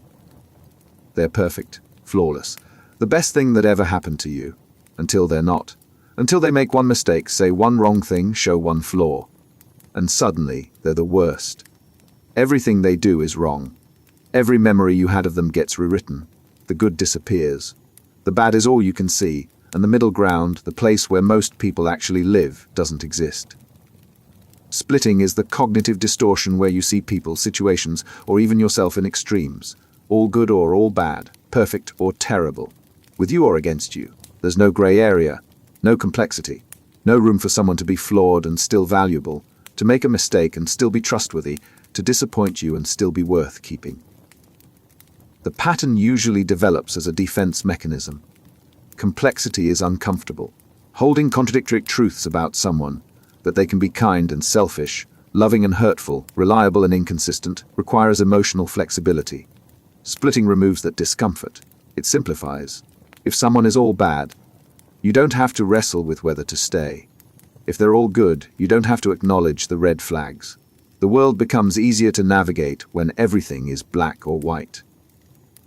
But the simplicity comes at a cost. Relationships can't survive in extremes. People aren't perfect. They're going to disappoint you. And if every disappointment triggers a complete reevaluation from good to bad, you end up in a cycle of idealization and devaluation that leaves no one standing. Friends become enemies over small slights. Partners go from soulmates to villains over normal conflict. And you're left surrounded by people you've discarded, not because they were truly bad, but because they were human. You see it in relationships where one argument erases years of good history. In friendships where a single betrayal makes someone irredeemable. In families where people are either saints or demons with nothing in between. The inability to integrate good and bad into one coherent picture fractures every connection. The damage accumulates in isolation. You burn through relationships because no one can stay on the good side forever. And you start to believe that everyone eventually reveals themselves as bad, when really everyone eventually reveals themselves as complex. And complexity is what splitting can't tolerate. The way forward is learning to hold contradiction. People can hurt you and still care about you. They can be trustworthy in some areas and unreliable in others. They can disappoint you without becoming worthless. Splitting offers clarity at the expense of accuracy. And the moment you stop demanding that people be all one thing, you finally get to have relationships with actual humans instead of the impossible extremes your mind creates. Stonewalling. You're trying to talk, you need to talk. But they've shut down. Their face is blank. Their responses are clipped. They're physically present but emotionally gone. You ask what's wrong. Nothing. You try to explain your side. Silence. You push for resolution. They walk away. And you're left talking to a wall, holding a conversation that one person has already exited. Stonewalling is the refusal to engage in communication during conflict. It's not taking a break. It's shutting down entirely. The person who stonewalls stops responding, stops listening, stops participating. They close off, often because they're overwhelmed, but the effect on the other person is the same. Abandonment. In the middle of a conversation that matters, they disappear while still being in the room. The behavior usually stems from emotional flooding. The person feels so overwhelmed by the conflict that their nervous system goes into shutdown mode. They can't process. They can't respond. So they stop trying. And from their perspective, they're protecting themselves from an interaction that feels unbearable. But from the other side, it feels like punishment, like being locked out, like nothing you say matters enough for them to stay present. The dynamic creates a terrible loop. The more you push to be heard, the more they withdraw. The more they withdraw, the more desperate you become to get through. And the conversation, instead of resolving anything, becomes about the fact that there is no conversation. You're not fighting about the original issue anymore. You're fighting about their refusal to fight. It shows up in relationships where one person shuts down every time conflict arises. In families where emotional conversations get met with silence and physical withdrawal. At work where someone stops responding to emails or requests the moment disagreement surfaces. The stonewalling doesn't resolve the issue, it just freezes it. And the freeze can last minutes, hours, days, until the person who was trying to communicate gives up or the issue gets buried without ever being addressed. The toll is cumulative. The person being stonewalled stops bringing things up. They learn that their feelings don't warrant a response. And the relationship becomes one where problems don't get solved. They get avoided. Until the avoidance becomes the bigger problem than whatever the original conflict was. Breaking the pattern requires recognizing when shutdown is happening and naming it. Not as an attack, as information. Stonewalling isn't always intentional. Sometimes it's a nervous system response. But intentional or not, it still damages connection. And the only way through is learning to pause, regulate, and come back when both people can actually be present. Because a conversation where one person has left isn't a conversation. It's a monologue. And monologues don't build relationships. Passive aggression. They say they're fine, but their tone says otherwise. You ask if something's wrong. Nothing, they insist, but the sighs are heavy. The responses are curt. The tasks you ask them to do get forgotten. Delayed, done poorly, they're angry. You can feel it.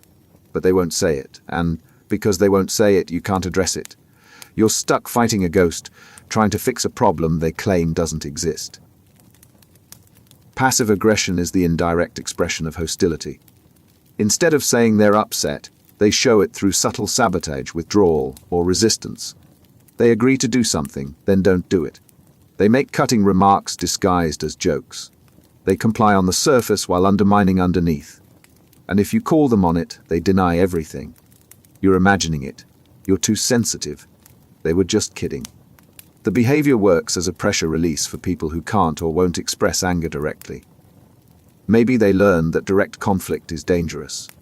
Maybe they don't believe their anger is valid. Maybe they're uncomfortable with confrontation. So instead of saying what they feel, they act it out. And the target of that anger is left confused, frustrated, and unable to resolve something that's never openly acknowledged. You see it everywhere. The partner who says they don't mind you going out but sulks the entire time you're gone. The coworker who agrees to help but does the bare minimum or misses the deadline.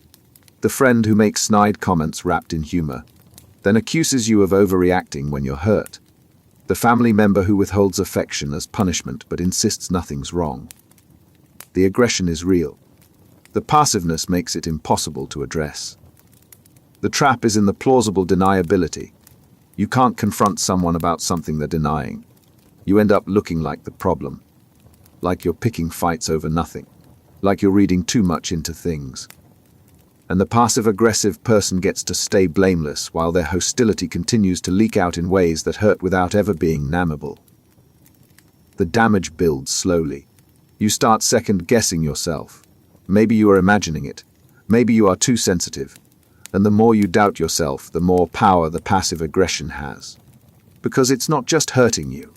It's making you question whether the hurt is even real. The way out is trusting your perception. If it feels like hostility, it probably is. Passive aggression relies on you accepting the denial. And the moment you stop pretending their words match their behavior, the game loses its cover. You can't make someone own their anger, but you can stop participating in the fiction that it doesn't exist. And sometimes, refusing to play along is the only boundary that works. Silent treatment. They're not speaking to you. Not because they're busy. Not because they're taking space. Because they're punishing you. You did something, said something, failed to do something, and now you're being frozen out. No explanation.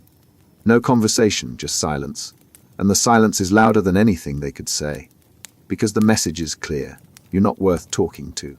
Not until you figure out what you did wrong and fix it. The silent treatment is the use of silence as punishment. It's not a pause to cool down. It's a weapon. The person withdrawing doesn't tell you why. They just stop talking, stop acknowledging you, stop engaging, and they wait for you to apologize, for you to guess what you did, for you to feel bad enough that you come crawling back, willing to accept blame for something you might not even understand. The tactic works because it exploits a basic human need, connection. When someone withdraws completely, it triggers panic. You feel abandoned, rejected, and that panic makes you desperate to restore the connection.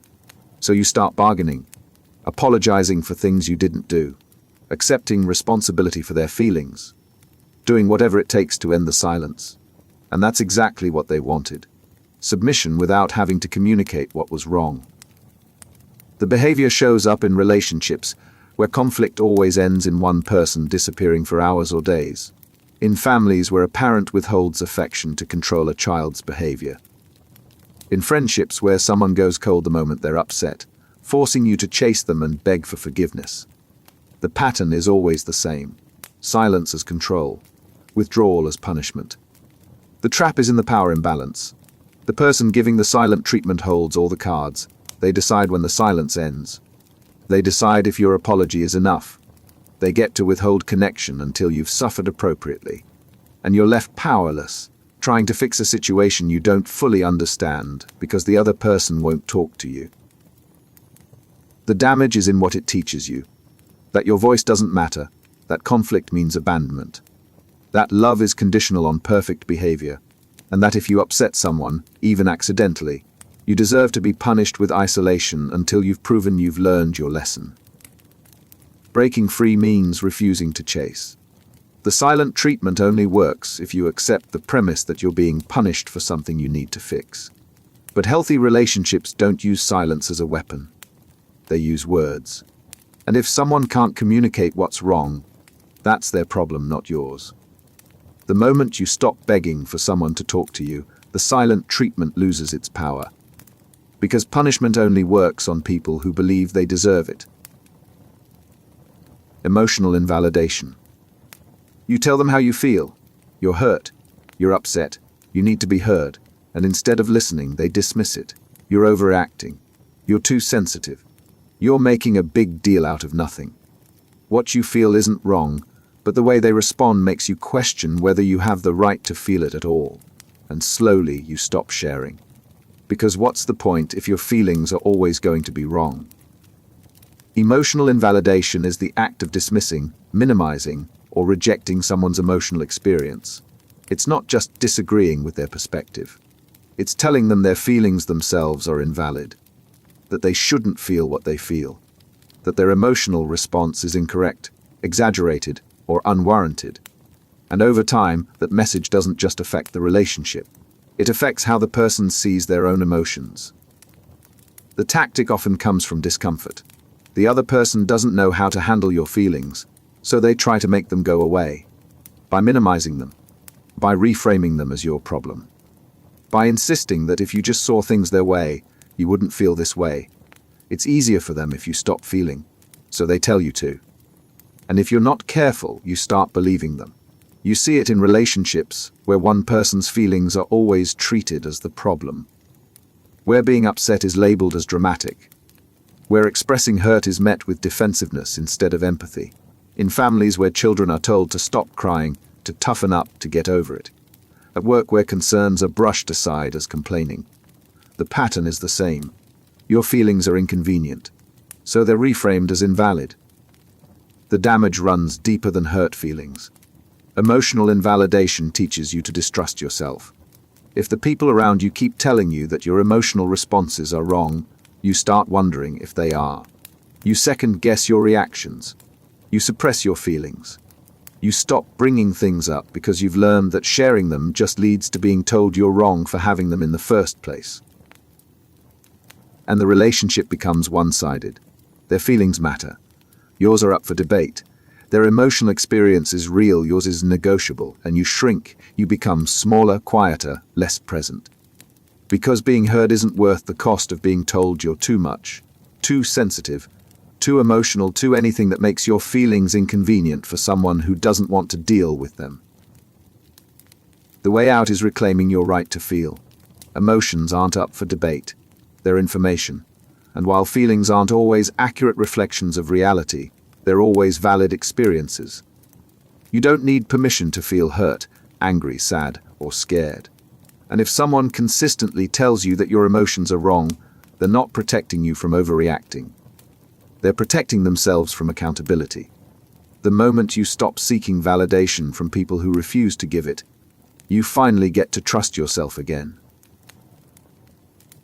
Co-rumination. You've been talking about the same problem for hours. You're not looking for solutions anymore. You're not even looking for new perspectives. You're just going in circles, rehashing every detail, every feeling, every possible meaning. And your friend is right there with you, adding their own analysis, their own worries, their own interpretations. It feels supportive, it feels like connection. But when the conversation finally ends, you don't feel better. You feel more anxious, more stuck, more certain that the problem is worse than you thought. Co-rumination is the process of excessively discussing problems with someone else, repeatedly analyzing the same issues without moving toward resolution. It's not venting. Venting has an endpoint. Co-rumination is a loop. You rehash. They validate. You spiral deeper. They spiral with you. And what starts as seeking support becomes a shared dwelling that amplifies anxiety instead of relieving it. The behavior often happens in close friendships, especially among people who bond over shared struggles. It feels intimate. You're being vulnerable. They're being present. You're processing together. But processing without progress isn't processing. It's perseveration. And when two people do it together, they reinforce each other's stuck points instead of helping each other move through them. The mechanism works through validation without redirection. Every time you bring up the problem, they agree it's terrible. They add their own concerns. They help you see new angles of how bad it is. And that agreement feels good in the moment. It feels like being understood, but understanding without any shift in perspective just deepens the groove. You're not getting clarity. You're getting confirmation that your anxiety is justified. And justified anxiety is still anxiety. You see it in friendships where every conversation becomes a therapy session that never ends. In relationships where partners rehearse the same grievances without ever addressing them. In group chats that turn into echo chambers of shared worry. The pattern is always the same: problem discussed, feelings validated, no action taken. Repeat. The damage builds slowly. You start associating the friendship with the problem. The relationship becomes defined by what you're both stuck on. And instead of helping each other grow, you help each other stay exactly where you are. Worse. The constant focus on negatives can actually increase symptoms of anxiety and depression because you're training your brain to see problems as permanent, pervasive, and unsolvable. Breaking the cycle means recognizing when support has turned into spiral. Real support doesn't just validate feelings. It helps you move through them. And if every conversation leaves you more anxious than when it started, you're not processing, you're marinating. The goal isn't to stop talking about problems. It's to stop circling them. And the moment you start asking, what can I do about this? Instead of, what else could this mean? The conversation finally gets to go somewhere new. Emotional contagion. You walk into the room calm, but within minutes you feel tense, anxious, on edge. Nothing specific happened. No one said anything upsetting. But the mood in the space is heavy, and somehow, it's now inside you. You've absorbed it without realizing. And by the time you leave, you're carrying stress that wasn't yours when you arrived. Emotional contagion is the phenomenon where emotions spread from person to person like a virus. You don't consciously decide to feel what someone else is feeling. It just happens. Their anxiety becomes your anxiety. Their excitement becomes your excitement. Their sadness seeps into your mood. And the transfer happens so automatically that you might not even notice it's not originally yours. The mechanism works through mirror neurons and unconscious mimicry. When you're around someone, your brain subtly copies their facial expressions, their posture, their tone. And your body, reading its own signals, starts generating the emotions that match. If you're mirroring someone's frown, your brain assumes you're unhappy. If you're matching their tight shoulders, Your nervous system thinks you're stressed. The emotion doesn't come from your circumstances. It comes from the feedback loop between mimicking someone else and feeling what that mimicry suggests. The effect is strongest with people you're close to or spend a lot of time around. You start matching your partner's mood. You absorb your coworker's stress. You pick up your friend's excitement. And the more empathetic you are, the more porous your boundaries become. You're not just noticing their feelings. You're experiencing them as if they were your own. It shows up everywhere. In offices where one person's stress spreads through the entire team. In families where one member's anxiety sets the tone for everyone. In friendships where you leave interactions feeling drained because you've taken on their emotional state. The contagion isn't malicious. It's automatic. But automatic doesn't mean harmless. The toll builds when you're constantly around people in negative emotional states. You become a sponge. And if you don't have a way to wring yourself out, you end up carrying a heaviness that compounds over time. Your mood stops being about your life. It becomes about everyone else's life that you're absorbing. The way forward is learning to distinguish between empathy and absorption. Empathy is understanding someone's feelings. Absorption is taking them on as your own. And the difference matters. You can be present for someone without letting their emotional state override yours. It means noticing when a feeling doesn't match your circumstances. It means asking where it came from. And it means creating boundaries, not to shut people out, but to keep yourself intact while still being connected. Because you can't support someone if you're drowning in what they're feeling. You have to stay above water to throw them a line. Self-disclosure. They tell you something personal, not surface-level small talk, something real, a fear, a failure, a hope they haven't shared with many people. And without planning to, you match them. You share something equally vulnerable. And in that exchange, something shifts. The relationship deepens. Not because you've known each other longer, but because you've let each other in. Self-disclosure is the act of revealing personal information about yourself to another person. It's how relationships move from acquaintance to friend, from casual to close. The more you share, the more intimacy builds. But the process isn't just about talking. It's about reciprocity. Vulnerability invites vulnerability. And the willingness to be known is what transforms a surface connection into something that matters. The mechanism works because disclosure creates trust. When someone shares something private, they're taking a risk. They're saying, I trust you with this. And if you respond by sharing something equally personal, you're signaling that the trust is mutual. The relationship becomes a space where both people can be real, not just polite. And that realness is what makes connection feel safe. But the process has rules. Disclosure needs to be gradual. Too much too soon overwhelms. It feels like oversharing, like being pulled into someone's inner world before you've agreed to be there.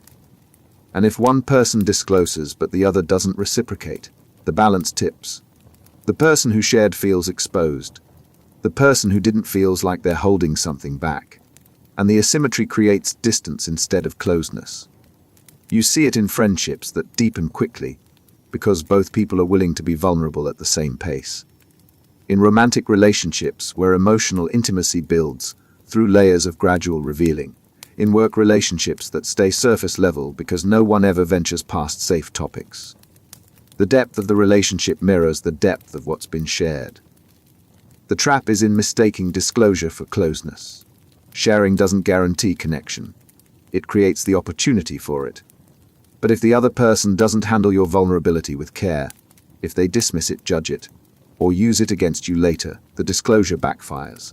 You're not closer, you're exposed, and the relationship doesn't deepen, it fractures. The way forward is matching pace and paying attention to reciprocity.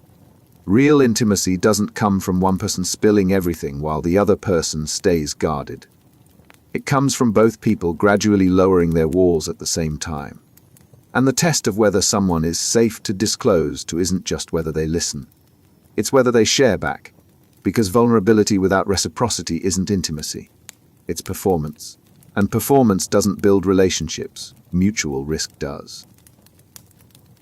Reciprocity of liking. You find out they like you. Suddenly you see them differently.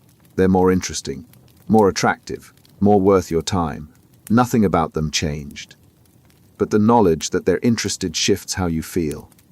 And what started as mild curiosity becomes genuine interest, not because you discovered something new about them, but because you discovered they noticed you. Reciprocity of liking is the psychological principle that we tend to like people who like us. It's not complicated. Knowing someone is interested makes them more appealing. The affection doesn't come from their qualities. It comes from the fact that they validated yours. They saw something in you worth liking, and that validation, even from someone you barely know, makes them suddenly worth liking back. The mechanism works through ego and social proof. Being liked feels good. It confirms your worth. And humans are wired to move toward things that make them feel valued. When someone shows interest, your brain interprets it as evidence that they're perceptive, discerning, someone worth knowing. Because obviously, anyone who sees your value must have good judgment. The effect is powerful enough to create attraction where none existed. You weren't thinking about them. But then you find out they've been thinking about you. And suddenly, they're on your radar. You start noticing things you didn't notice before. You're more open to conversation. More willing to spend time together. Not because they've done anything to earn it, but because the simple act of liking you made them more likable. You see it in dating where someone becomes more attractive once you know they're interested. In friendships where mutual affection builds faster when both people know the feeling is shared. In workplaces where colleagues you overlook become appealing once you realize they respect you. The pattern is consistent. Interest breeds interest. The trap is in the circularity. You like them because they like you. They like you because you're now showing interest back. But underneath the mutual affection, there might not be much actual compatibility. The relationship is built on validation, not connection. And validation feels good until you realize it's not enough to sustain something real. The way out is separating flattery from compatibility. Being liked is nice. But it's not a reason to build a relationship. The question isn't just, do they like me? It's, do I actually like them for reasons that have nothing to do with their interest in me? Because reciprocity can start a connection. But it can't sustain one. And if you're only interested because they were interested first, you're not building a relationship. You're building an echo chamber of mutual validation. And echo chambers are great for the ego. But they're terrible foundations for anything that needs to last. Self-expansion model.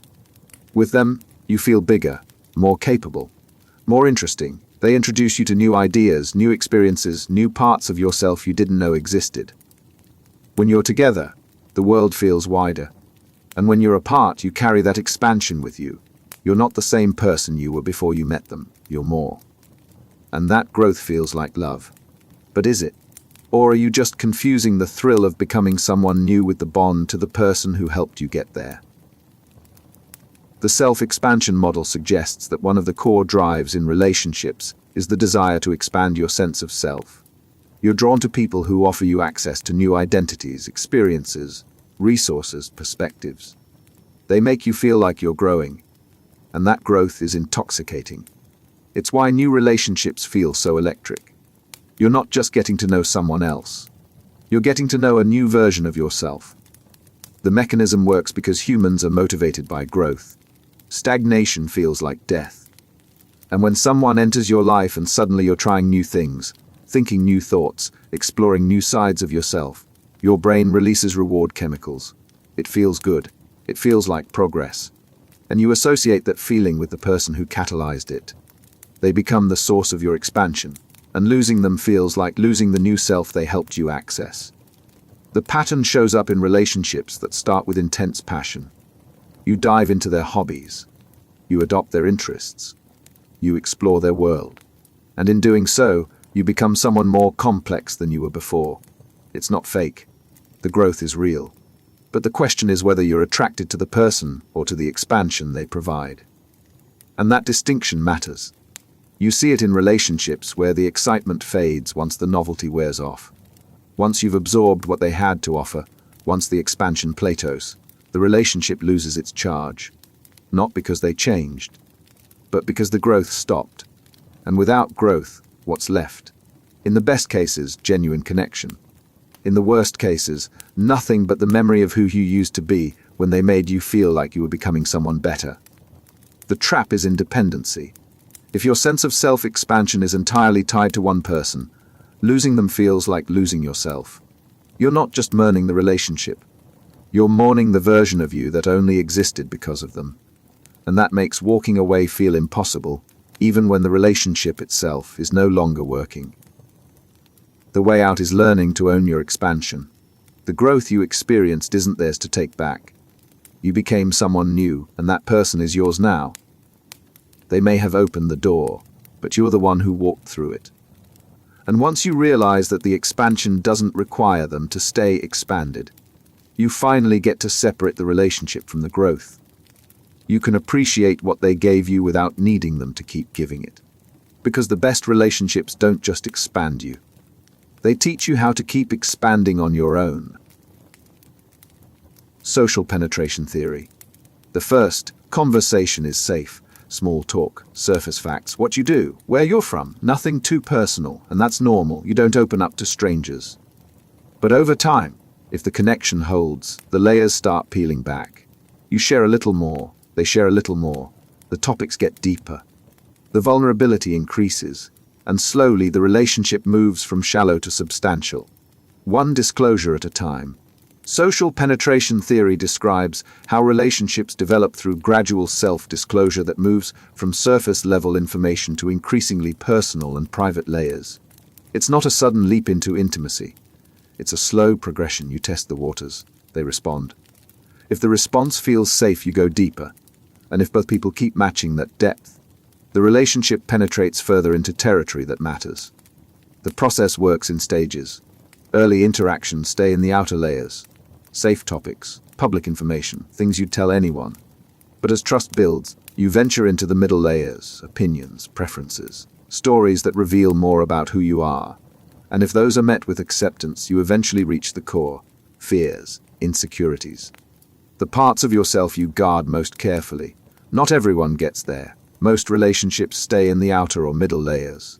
And that's fine. Not every connection needs to go deep. The mechanism depends on reciprocity and reward. Each disclosure is a risk. If the other person responds with judgment, the penetration stops. The relationship stays shallow or ends entirely. But if they respond with understanding, if they match your disclosure with one of their own, the reward reinforces the behavior. You feel safe. You go deeper. And the relationship grows in intimacy because both people are willing to keep revealing more. You see it in friendships that take years to develop real depth, because both people move slowly through the layers. In romantic relationships that escalate quickly when both people disclose at the same pace. In work relationships that never get past small talk, because no one is willing to move beyond the surface. The depth of the relationship reflects how far both people have been willing to penetrate. The trap is in mismatched pacing. If one person moves too fast, sharing core-level information while the other is still at the surface, it creates discomfort. The person who shared feels exposed. The person who didn't feels pressured. And the relationship stalls or retreats. Intimacy can't be forced. It has to be earned through gradual mutual vulnerability. The way forward is respecting the pace. Not everyone is ready to go deep right away, and not every relationship needs to.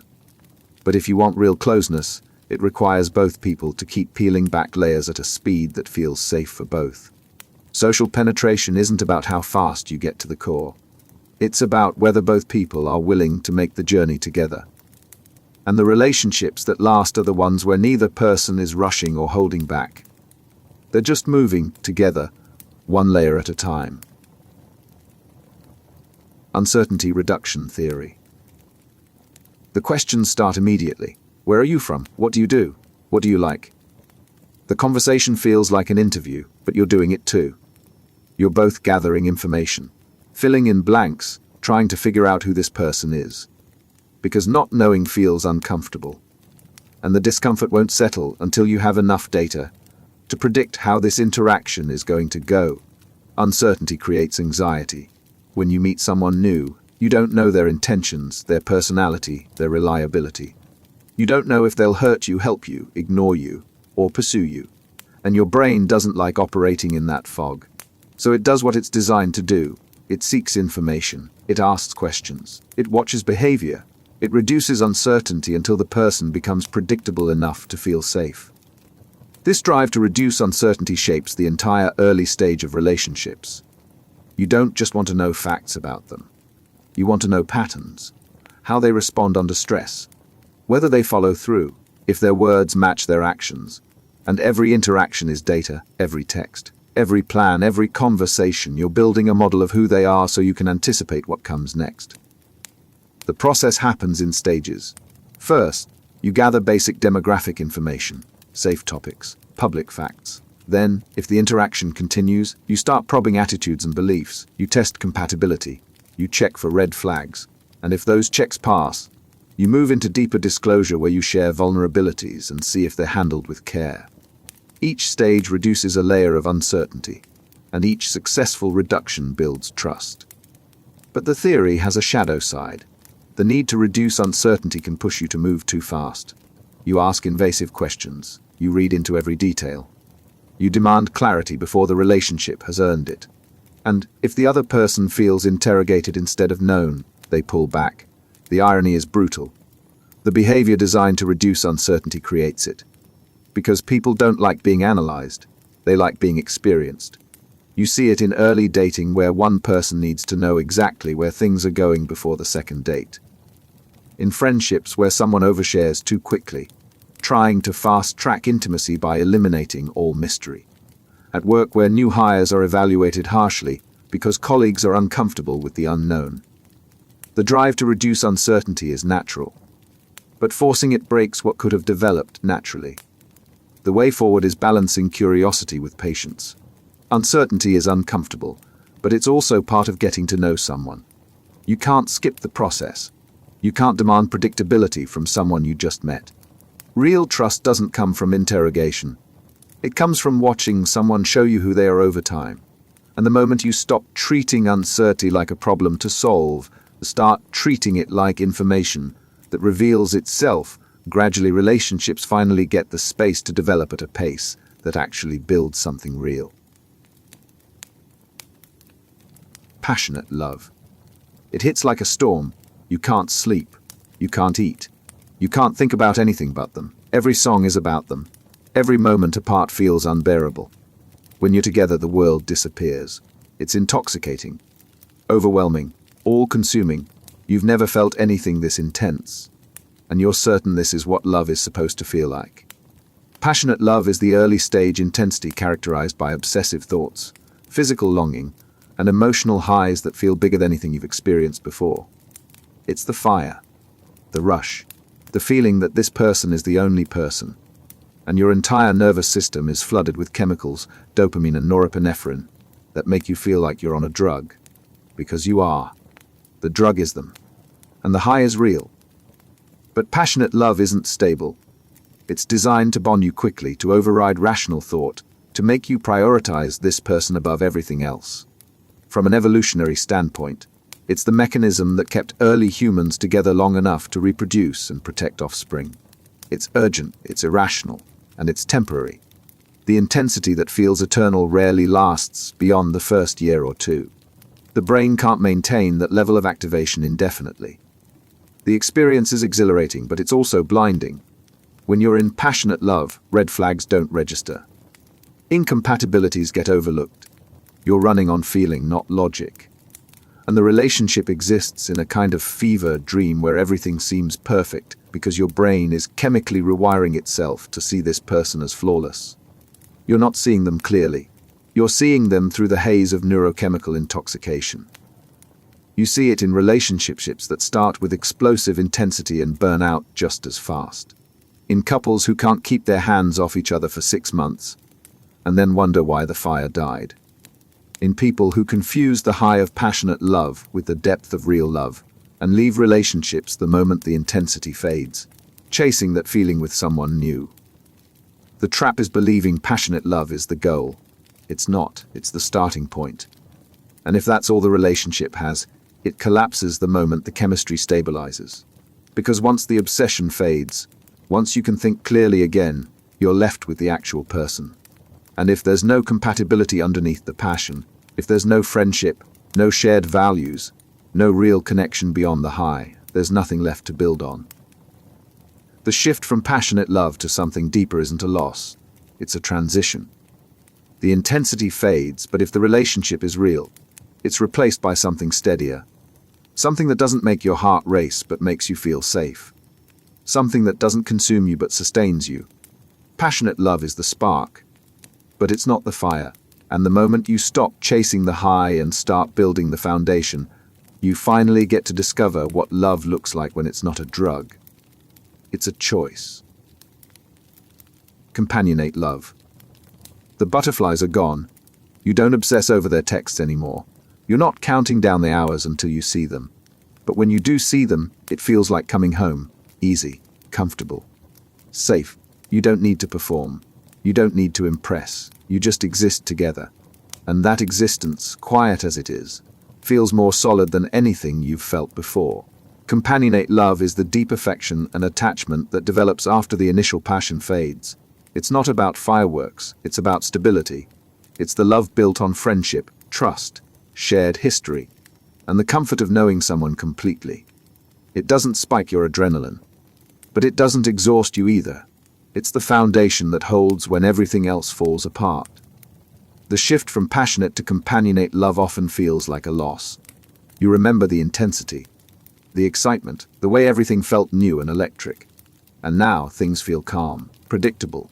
You wonder if the love is dying, if you're settling, if this is all there is. But the question isn't whether the feeling changed. It's whether the change means something's wrong. And most of the time, it doesn't. The intensity didn't disappear. It matured. Companionate love is what allows relationships to last. Passionate love burns out, but it burns out. Companionate love doesn't burn, it glows. It's the steady warmth that doesn't need constant fuel. It's knowing someone will show up. It's trusting them with your worst days. It's building a life that doesn't require constant excitement to feel meaningful. It's the difference between a spark and a hearth. You see it in long-term couples who aren't dramatic but are deeply bonded. In relationships that survive years because they're built on more than attraction. In partnerships where the thrill is gone but the loyalty, the respect, the genuine care remains. The love doesn't look like the movies, but it works, and it lasts. The trap is mistaking calm for absence. Just because the relationship doesn't feel like a roller coaster doesn't mean the love is gone. It means it's grown up. And some people can't make that transition. They leave the moment the passion cools, convinced that if it's not intense, it's not real. They chase the high with someone new, and the cycle repeats. Because they never learned that love isn't supposed to feel like obsession forever. The way forward is recognizing that passionate love and companionate love aren't opposites. They're stages. One doesn't replace the other. One evolves into the other. And the relationships that last are the ones where both people understand that the shift from fire to warmth isn't a problem. It's proof that the relationship survived the part where most don't.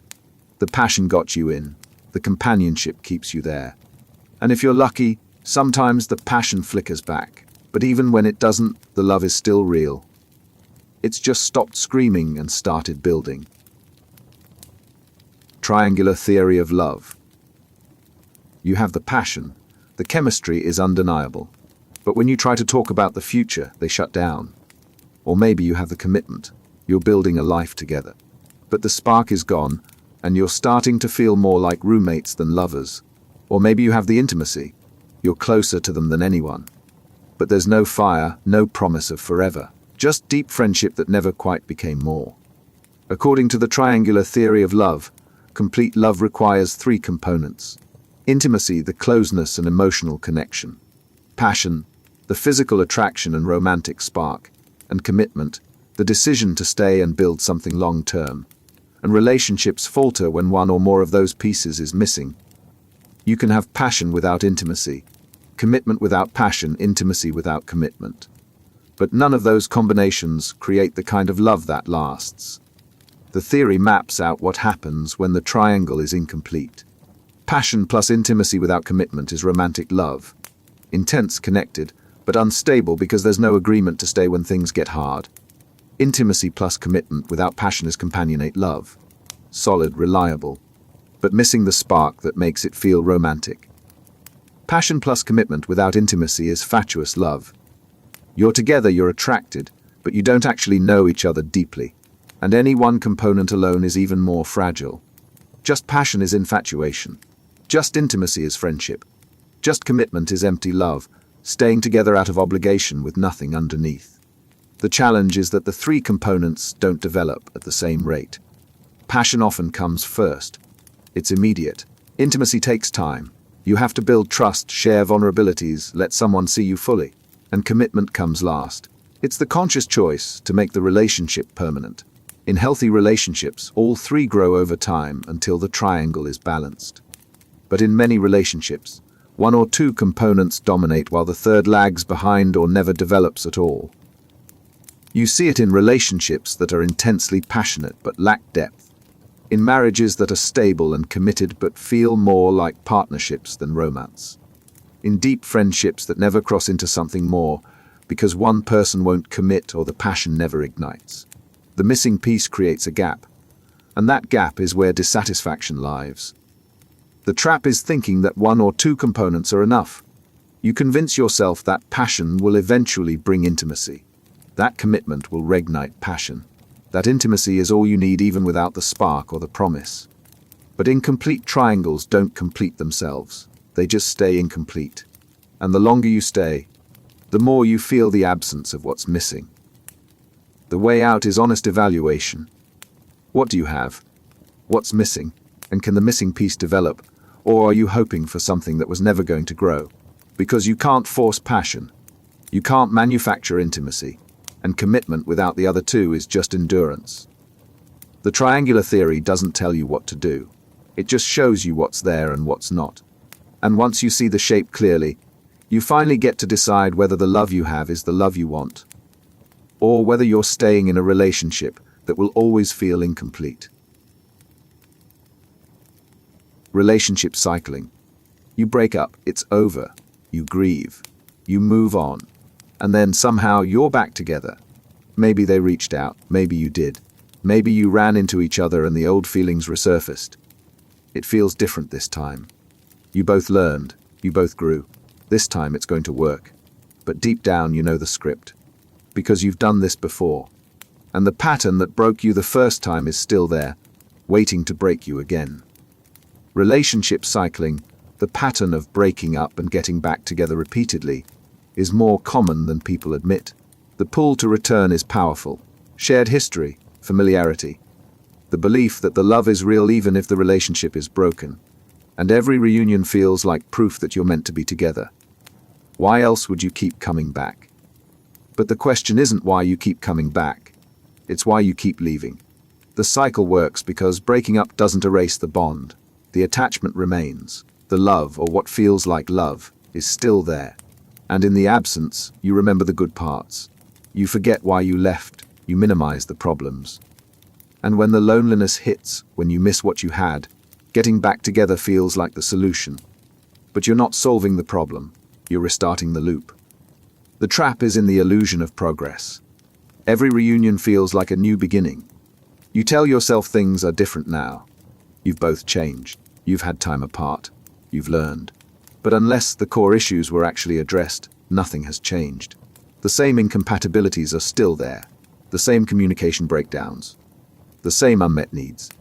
And the same trajectory that led to the breakup the first time leads to it again. You see it in couples who break up and reconcile multiple times, each cycle eroding trust a little more. In relationships where the bond is strong but the compatibility is weak, creating a push-pull that never resolves. In dynamics where the fear of losing each other keeps bringing you back, but the inability to build something stable keeps pushing you apart. The love is real, but love alone doesn't fix broken patterns. The damage accumulates with each cycle. Every breakup reinforces the idea that the relationship is unstable. Every reunion raises hope that gets crushed when the pattern repeats. And eventually, the cycling itself becomes the problem. You're not in a relationship, you're in a loop. And the loop exhausts you until one of you finally breaks it by walking away for good. Or worse, you stay stuck cycling indefinitely, unable to fully commit or fully let go. The way out is breaking the pattern, not the person. If you keep coming back, there's something worth saving. But saving it requires more than reunion. It requires actually addressing what's breaking you apart. Therapy. Honest conversations, real change, not promises. Not hope. Action. And if the problems can't be fixed, if the cycling continues despite effort, the answer isn't another reunion. It's accepting that the love isn't enough to overcome the incompatibility. And that walking away, for real this time, is the kindest thing you can do for both of you. On-off relationship. You're together, then you're not, then you're together again. The relationship never fully stabilizes and never fully ends. You exist in this in-between space where you're too attached to leave but too incompatible to stay. And the constant shifting on-off, on-again, creates a cycle that feels impossible to escape. You're not building anything. You're just oscillating. On-off relationships are marked by repeated breakups and reconciliations without ever resolving the underlying issues. The relationship doesn't improve, it just restarts. And every time you get back together, you're not picking up where you left off in growth. You're picking up where you left off in dysfunction. The same fights, the same disappointments, the same reasons you broke up the first time. But the bond is strong enough that walking away completely feels worse than staying in the chaos. The pattern creates a terrible paradox. You break up because the relationship isn't working. But you get back together because the attachment is real. And the attachment keeps you hoping that this time, things will be different. But hope without change is just denial. And the cycle continues because neither of you can fully commit to staying or fully commit to leaving. So you hover in the middle, breaking up when it gets too hard, reuniting when the loneliness gets too heavy. The damage isn't just emotional, it's structural. On-off relationships erode trust. You can't rely on the relationship because it might not be there next week. You can't invest fully because it might end again. And you can't move on because you're never really broken up long enough to detach. You're stuck in a holding pattern where the relationship is always temporary, even when you're in it. You see it in couples who've broken up 5 times but still call each other their person. In relationships where the bond is undeniable but the compatibility is non-existent. In dynamics where the fear of loss is stronger than the will to fix what's broken. The love is real, but the relationship is unsustainable, and the on-off cycle is the compromise between accepting that and actually doing something about it. The toll builds over time. Every breakup makes the next one easier to trigger. Every reunion makes the commitment feel less serious. And eventually, the relationship becomes defined by its instability. You're not partners. You're people who can't seem to stay together or stay apart. And that limbo, comfortable as it might feel compared to the alternatives, is its own kind of prison. Breaking the cycle requires a hard choice. Either commit to fixing it, actually fixing it with real effort and real change, or commit to ending it, actually ending it, with boundaries that prevent the reunion. The middle ground is killing you both. And as long as you keep choosing the middle, the on-off pattern will continue until one of you finally gets exhausted enough to force the ending. The question is whether you wait for exhaustion or choose clarity now.